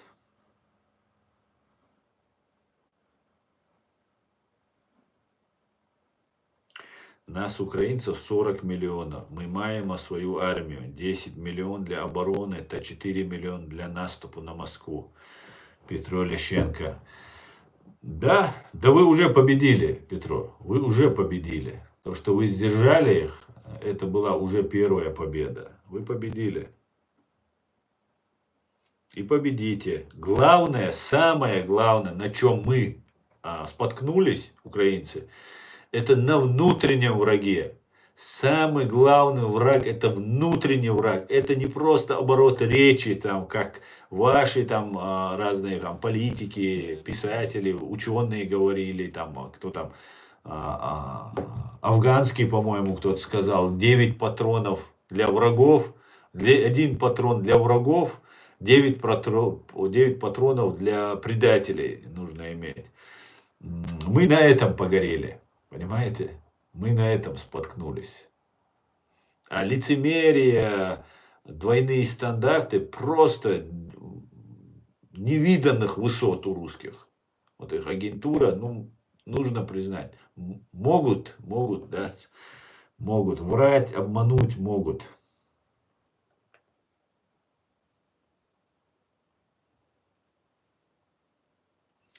Война будет еще 2 года, погибнет 3 миллиона русских убийц, говорит Петро. Вполне возможно, война растянется еще на 2-3 года. Может быть, сейчас может быть какое-то перемирие, если это не спектакль. Но я полагаю, сегодняшний удар баллистической ракетой по Киеву говорит о том, что ну, русские пока останавливаться не собираются.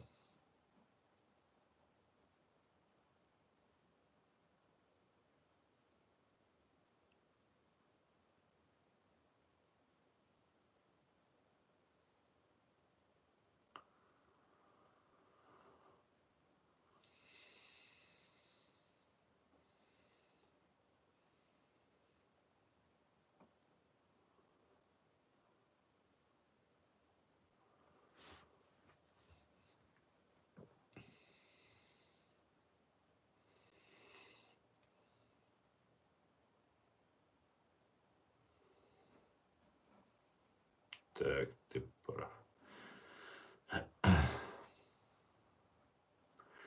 Чеченцы, мусульмане, настоящий демократ. Демократия чеченской крови, в генах. Чеченец не может жить под кем-то мягко. Да, наш генетический код демократия. Наш ген демократия. Аслан – гроза русизма. Совершенно верно, Маша. Нескромно, правда, Маш. Но это ты сказала, не я. Я просто согласился. Пожалуйста, сохраните эфир. Ну, хватит уже, сохраняется эфир, не волновайся. Да. Когда Пушилин был в МММ, люди несли ему свои деньги. Теперь, когда он в Донецке, эти же люди несут ему свои никчемные жизни, чтобы этому нелюдю было спокойно жить. К сожалению, вы правы, Лук, абсолютно вы правы. Столько людей ведутся на эту пропаганду, просто невероятно.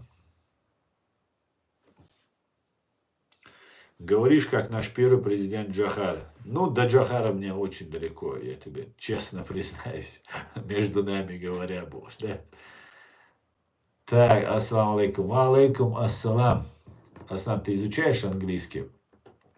Нет, к сожалению, я сейчас немножко налегаю на немецкий. Английский, нет, я его уже забросил опять. Начал его чуть-чуть вспоминать, что там учил в университете, в школе, и потом опять забросил его. Но у нас есть тут такие, как ты, Жоухар, молодежь. Вы же не собираетесь, чтобы я везде и на русском, и на английском, и везде на немецком говорил. Вы есть, вы наша молодежь. В вас мы верим, вам мы я это рассказываю в первую очередь. Если ты молодежь, конечно, Жоухар. Поэтому, а если ты не молодежь, у тебя 100% есть мальчик или девочка, в которых я тоже верю. И вот важно, чтобы мы стали субъектными, независимыми, со своим мнением, не подвержены вот этой пропаганде, которую нам здесь навязывают через российских агентов. Это важно. И вот этим мы и тут занимаемся.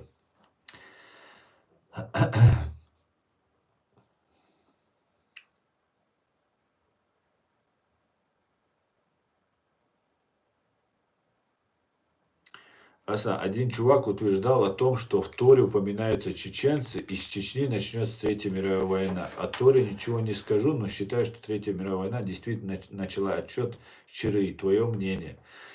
Я тоже считаю, что Третья мировая война началась именно с Чеченской республики Ичкерия. Да, было Приднестровье, в Молдове была война. До этого такой пробный, такой небольшой такой шар был запущен. И серьезно собирание земель русских, так сказать, началось с нападения, с русской агрессии против Чеченской республики Ичкерия. И да, я считаю, с того момента началась Третья мировая война. И она продолжается, сейчас она разрастается, сейчас уже, некоторые говорят, что это война между Украиной и Россией. И я считаю, что нет. Китай, Северная Корея, Иран, другие разные какие там поменьше государства Африки, они поддерживают Россию, через все это Россия обходит санкции через эти государства, получает снаряды, получает другую какую-то помощь.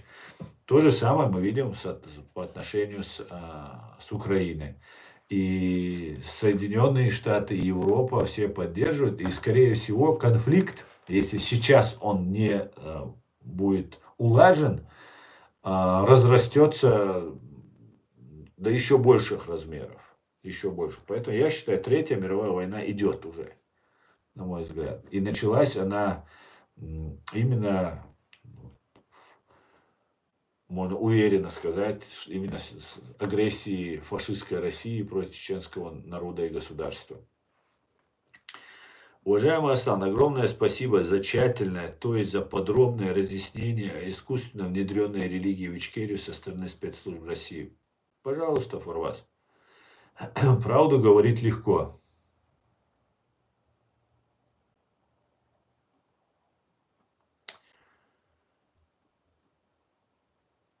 Россию создали немцы из разных народов. Вполне возможно.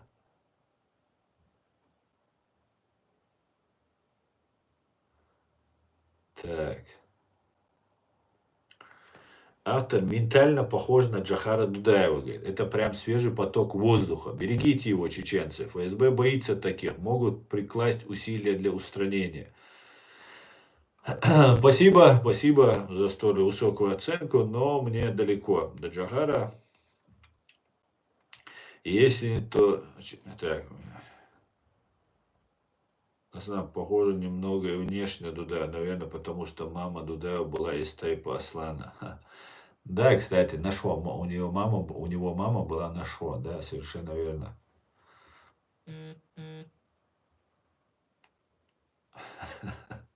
Питер Вольф.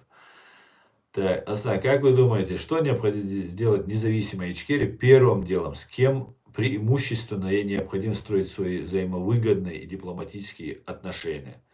Ну, конечно же, логично предположить, что нужно строить отношения с сильными мира сего, с теми, кто принимает решения и может их реализовать.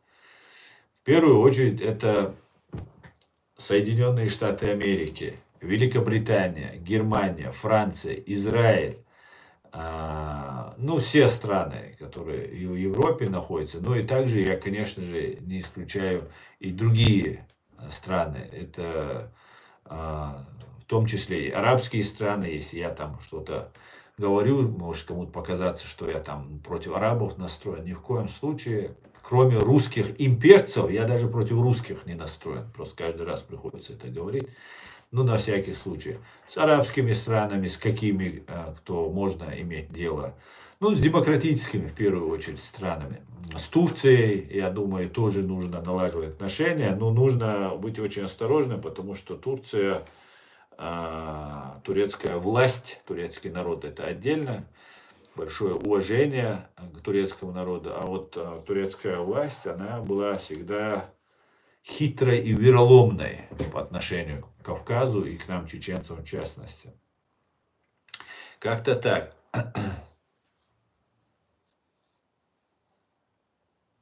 Алейк салам, Честер, Машуовы, Честер Боборз. Вечер добрий, Асан. Шалом, Израиль, Дживис. Витаю. Алейк салам. Всех приветствую, друзья.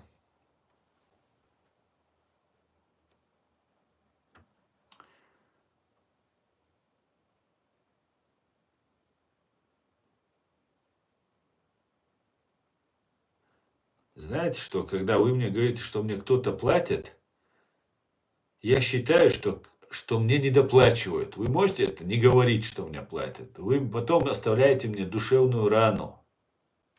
Думаю, все считают, что мне платят. Ну, кто за какие деньги будет делать то, что я делаю, скажите мне. Найдите мне такого человека, который будет делать то, что я делаю за какие-либо деньги. Поэтому не говорите, что платят. Потом я переживаю, что ну не платят ведь. Вот думаю, гады. Почему не платят? А все говорят, что платят. То Британия, то Моссад, то США, то кто только мне не платит. Поговорите с Британией, ты говоришь мне, да, где кто мне платит, ты говоришь. Где у тебя этот комментарий был? Все, потерялся, да. Ну ладно.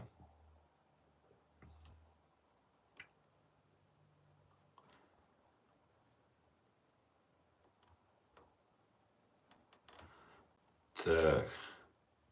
Кавказ и Россия, Грузия, Армения, Турция и даже Израиль с Аравией. Так что вы там племена амавитян или филистимлян наши не трогать. Так, ничего не понял, правда я.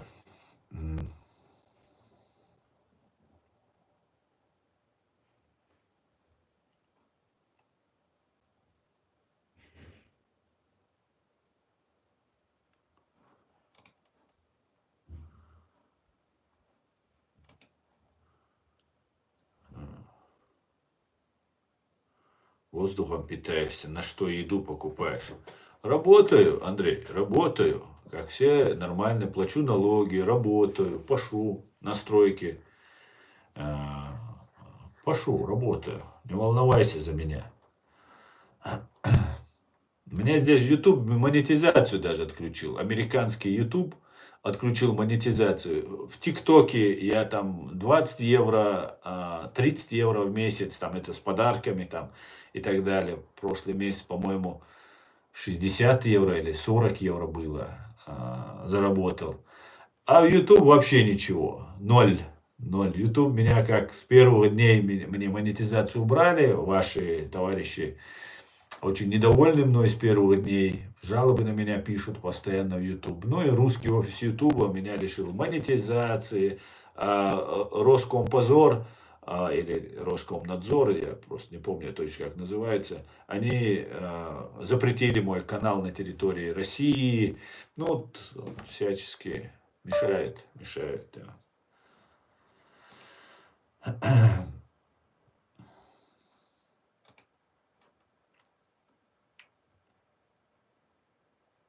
Америкосы тебя считают человеком третьего сорта, а ты шотов им целовать, говорит. Ну, Андрей Великий, скромно так Андрей Великий себя обозначает. Это где-то он под забором собственной лужи лежит, и он Андрей Великий. И вот он вспоминает про то, что я третий сорт. Так вот, Андрей, я не знаю, считают меня американцы третьего сорта или нет, и мой народ. Если они так считают, это неправильно, конечно же. Но у них там вроде бы того фашизма, который есть у вас там, не наблюдается. С чего бы им меня называть фашистом, который им ничего плохого, кроме хорошего, не сделал, не сказал, не сделал для американцев? С чего бы это? Ну, когда, если бы это мне говорил бы там украинец, немец, еврей, можно было бы как-то это понять, там, задуматься над этим. Но ты, как русский, открой сайт ЦИАН. Не знаю, сейчас, может, уже вы там стесняетесь это писать, вам там воевать же нужно.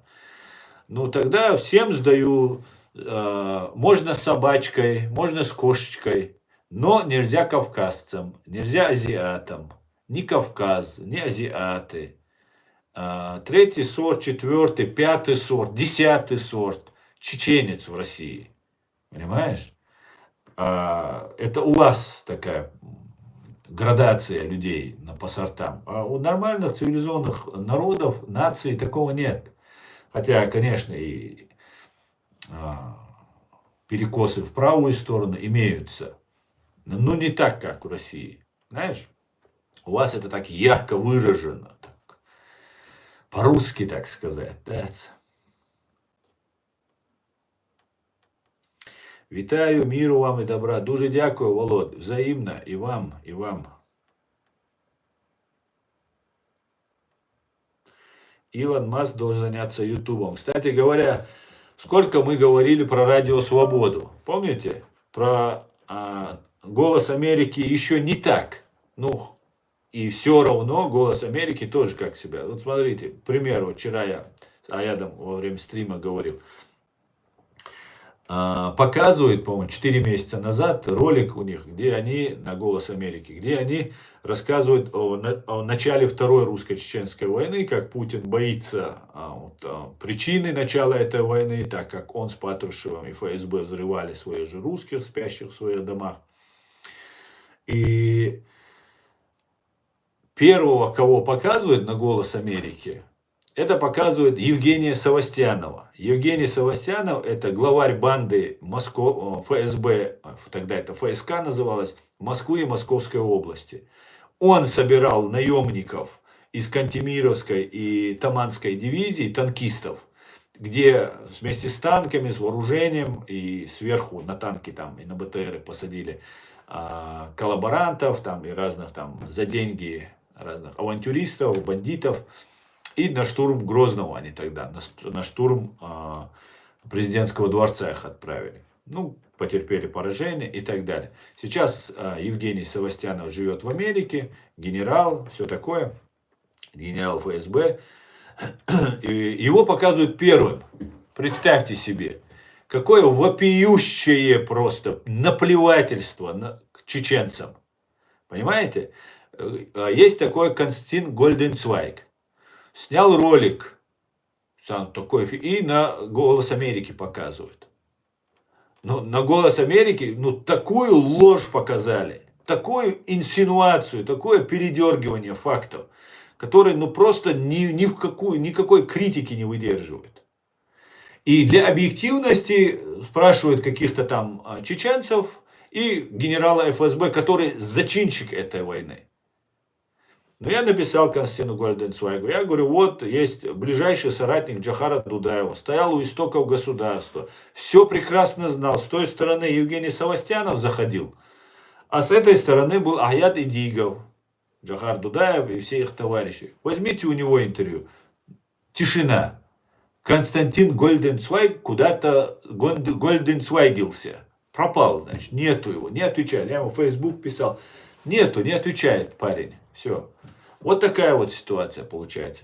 И нагло лгут. Радио Свобода, просто раньше, вот Безменов, Юрий Безменов, бывший перебежчик, бывший российский советский пропагандист, перебежавший на нашу сторону, на Запад перебежавший, рассказывал, что под видом, и швец, кстати говоря, тоже блогер этот рассказывал, что под видом ТАСС, там, под аккредитацией журналистов внедрялись сюда агенты разные в Европу. В Европу, в Америку там отправлялись под видом журналистов все эти деятели действовали. Так вот, сейчас никто не поверит. Я, например, не поверю российскому журналисту. Но если это будет представитель от Радио Свободы, от американской Радио Свободы, то я поверю. И вот они прикрываются уже, открыто прям. Просто позорище на Радио Свобода. Еще больше позор, чем этот Радио Свобода. Кавказ Реалии и Радио Маршо на чеченском языке, которые закрыли, кстати говоря. И Леча, Уертин фамилия, Леча, короче, вот такой журналист, что имя я его даже забыл. И там еще один такой деятель, Казбек его зовут, в Австрии живет. Тоже работает на Радио Маршо. Тоже религиозную тему освещает. Я про демократию говорю. Человек с Радио Свобода, Радио Свобода, который работает, он приглашает радикалов. Тумсу Абдурахману, который агент ГРУ, российской разведки, но изображает из себя радикала. А меня полный игнор. Меня полностью игнорирует. Причем раньше он у меня брал интервью. Но потом, когда я начал Закаева разоблачать, все, он у меня перестал брать интервью. Тогда возникает вопрос, кто там собрались? Все КГБшники собрались. И сейчас Илон Маск, слава богу, обратил на этот вопрос внимание и сказал, что это уже 1 миллиард долларов они съедают. А Радио Маршо, которую я писал американцам, просил, пожалуйста, не закрывайте. Радио Маршо на чеченском языке, Радио Свобода, то есть Радио Маршо. Просто уничтожили. Вот эти два человека, Леча, напомните, кто помнит его фамилию, и вот этот другой Казбек какой-то там, еще там есть деятели. Просто уничтожили. Они могли бы сделать огромное дело для чеченского народа. Представьте себе. Вы журналист Радио Свобода, у вас огромные возможности, вы защищены в определенном смысле, вам гражданство дают американское, вам там по 10 тысяч долларов платят там зарплаты, ваши дети учатся в школах, садиках специализированных, специальных там для этого. И просто взяли и спустили в помойную яму. Радио Маршо. Теперь им нельзя даже писать, потому что уже они потеряли полное доверие. Им нельзя даже ничего делать. Они могут только на русском языке написанное переводить. Представьте себе. Вот как уничтожается свобода слова, уничтожается легендарная Радио Свобода и так далее. Вот этими деятелями. И мы должны знать это, чеченцы. Мы должны знать этих людей. Кто, имея колоссальную возможность говорить о наших проблемах, не говорил о том, о чем я говорил. На протяжении этих 5 лет. Никто меня не поддержал из них. Ни Радио Свобода, ни Кавказ Реалии, никто. Хотя на меня набрасывались там демократы, там сякой, такой и так далее. Никто не заступился. Никто не сказал, смотрите, это вот так, разъяснить мою позицию, спросить, взять у меня интервью, там еще что-то. Никто, наоборот, Тумсо, Халитов, Янгулбаев, все КГБшники, ГРУшники пророссийские, их берут, с ними общаются, с ними разговаривают. Вот мы имеем то, что имеем. Мы здесь пытаемся как-то сами. Нам зарплаты по 10 тысяч долларов там, или по сколько там тысяч никто не платит. Приходится утром работать на стройке, вечером проводить стримы. Все это как-то пытаться совмещать. Еще каждый день писать кому-то документы. Наша правозащитная организация каждый день пишет документы, письма, обращения, заявления. И все это приходится делать, вот, да, есть помощники, но все на чистом энтузиазме. И эти люди все уничтожили. Вот кто вот там находится, цапается беш, шир оман, цангуман, цапается беш, отцел возможности олща. Почему? Вот у меня вопрос. Почему?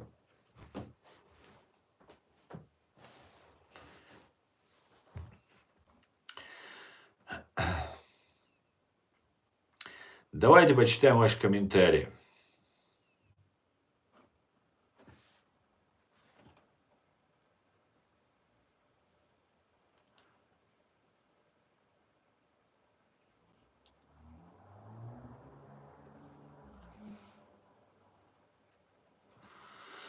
Так, спасибо за толковость. Открыл для себя толкового человека, подписался, пересмотрю все, что есть. Еще раз спасибо. Пожалуйста, РМ, знаете, или ПМ, знаете, у меня не все видео открыты, огромное количество видео, там тысячи у меня видео, они закрыты, стримы, потому что меня атаковали, страйк получил. Один по своей вине, один уже не сняли, правда, потому что не по моей вине это был, и он там вообще неуместен был. Но один еще пока остался. Поэтому я пока видео еще не открыл, просто некоторые лень открывать, надо этим заниматься, потом могут жалобу написать, второй страйк опять прилетит. А третий страйк это уже вообще катастрофа. Уже через адвоката придется решать. Как-то так, да. Поэтому очень много будет видео дальше открываться, очень много, причем по горячим следам, по насущным темам, каждый раз, каждый день мы записывали, и очень много полезного. Слава чеченским воинам, героям слава, Самир.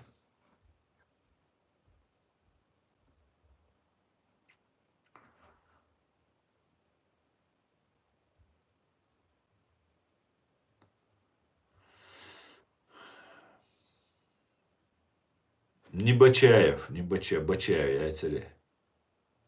Бачаев, мавателис.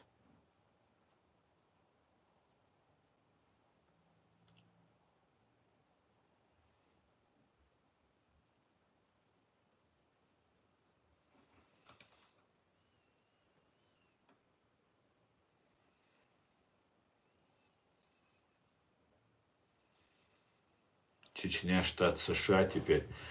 Нет, Чечня не США. Помню, как мы с вами ОМ-ТВ пытались разуметь в 2015 году. Да, Александр. Было дело. ОМ-ТВ очень пророссийски высказывался по чеченской тематике. Да, помню. Было дело.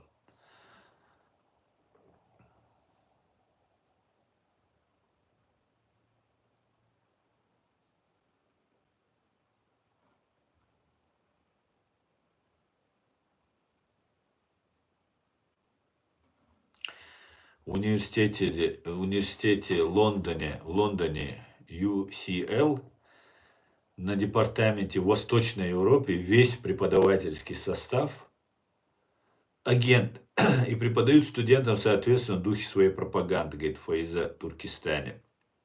Не знаю.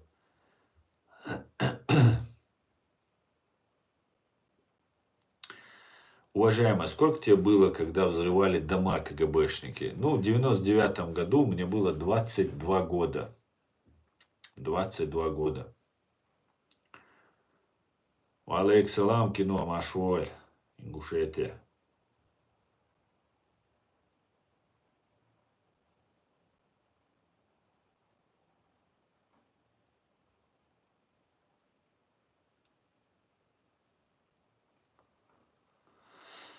Так.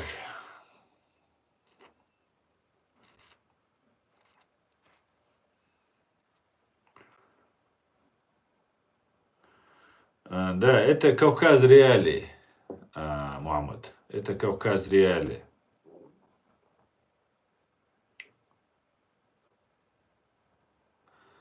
Так.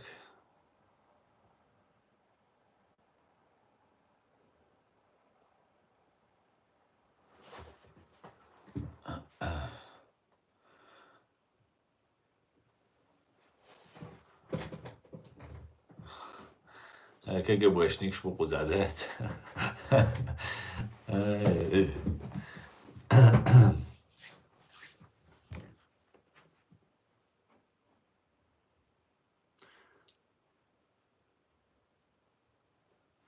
Да, Биллионс, отпишитесь и из просмотров тоже уберите.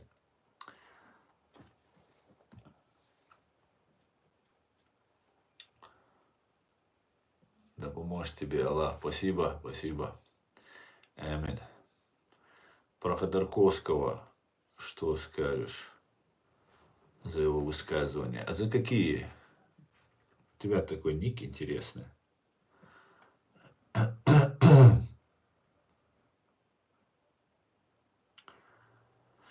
Так, ну, друзья, как-то так. Как-то так.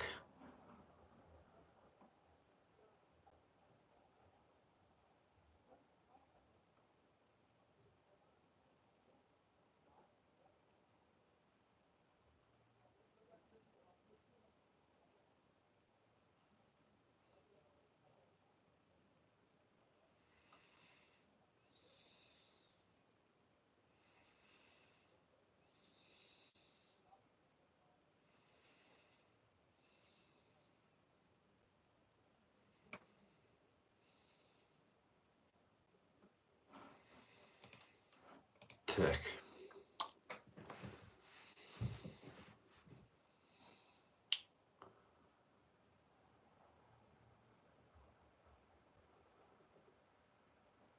Ходорковский отдал действие, наверное, было за что, иначе не бывает.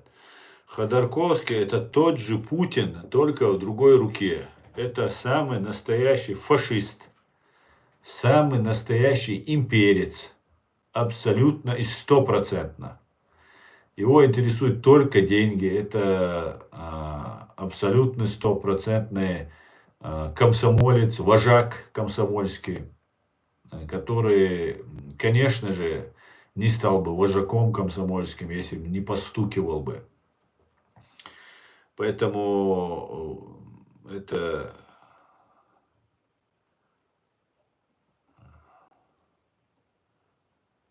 нехороший человек.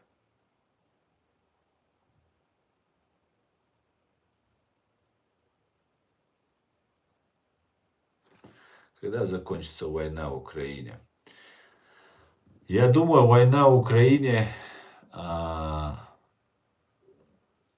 может продлиться, если в этом году она сейчас не закончится, может продлиться еще года 3. Может где-то продлиться. Я говорил про Ходорковского.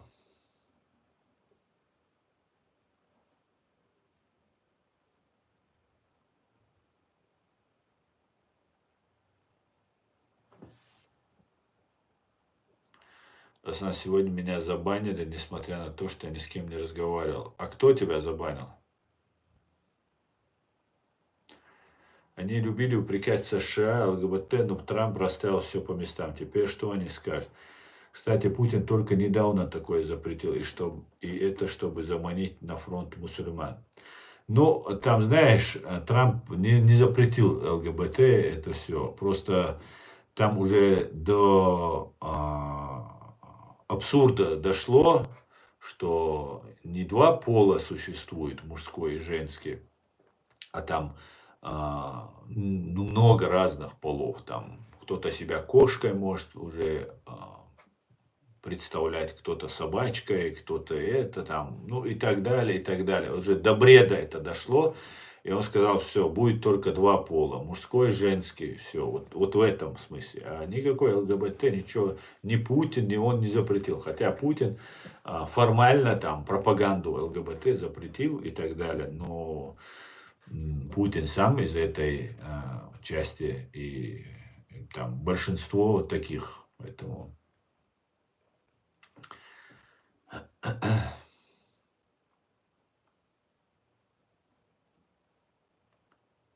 Чабаев, да, Чабаев, Орис, Чабаев, Орис, точно.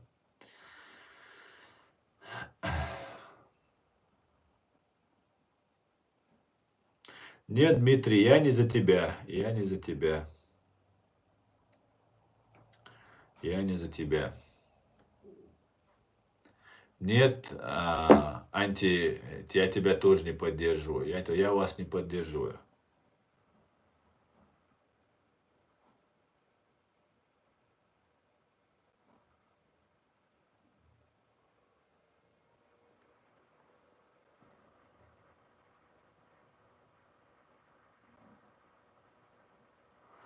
Думаю, проходит только ГБТшки, да.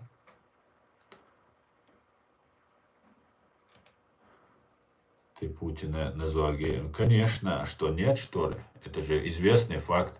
Калугин, бывший начальник Путина, он говорит не просто, что Путин из этой части, он педофил, он детей любит. Это никому, ну, это всем известный факт. А что ты удивляешься так?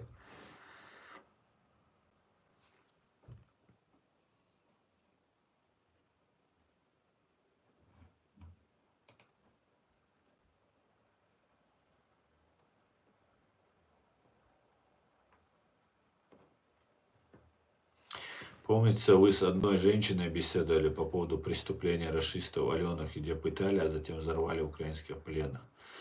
Да, Лукоч, да, было дело. И это была провокация. И я, знаете, мне кажется, может, это немножко нескромно, но мне удалось сбить эту волну, когда они таким вот образом шантажировали родственников украинских военнопленных и пытались начать внутри Украины там охоту на кадыровцев, так называемых граждан Украины чеченской национальности.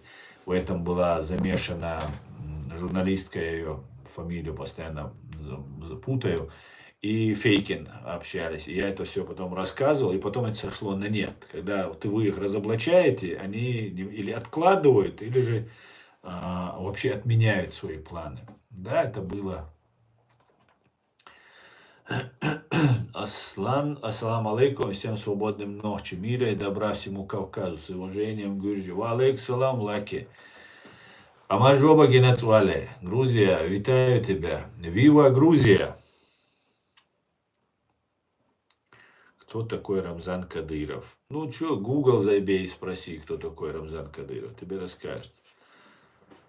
Вообще, перебежчик, изменник своей родины, предатель своей родины.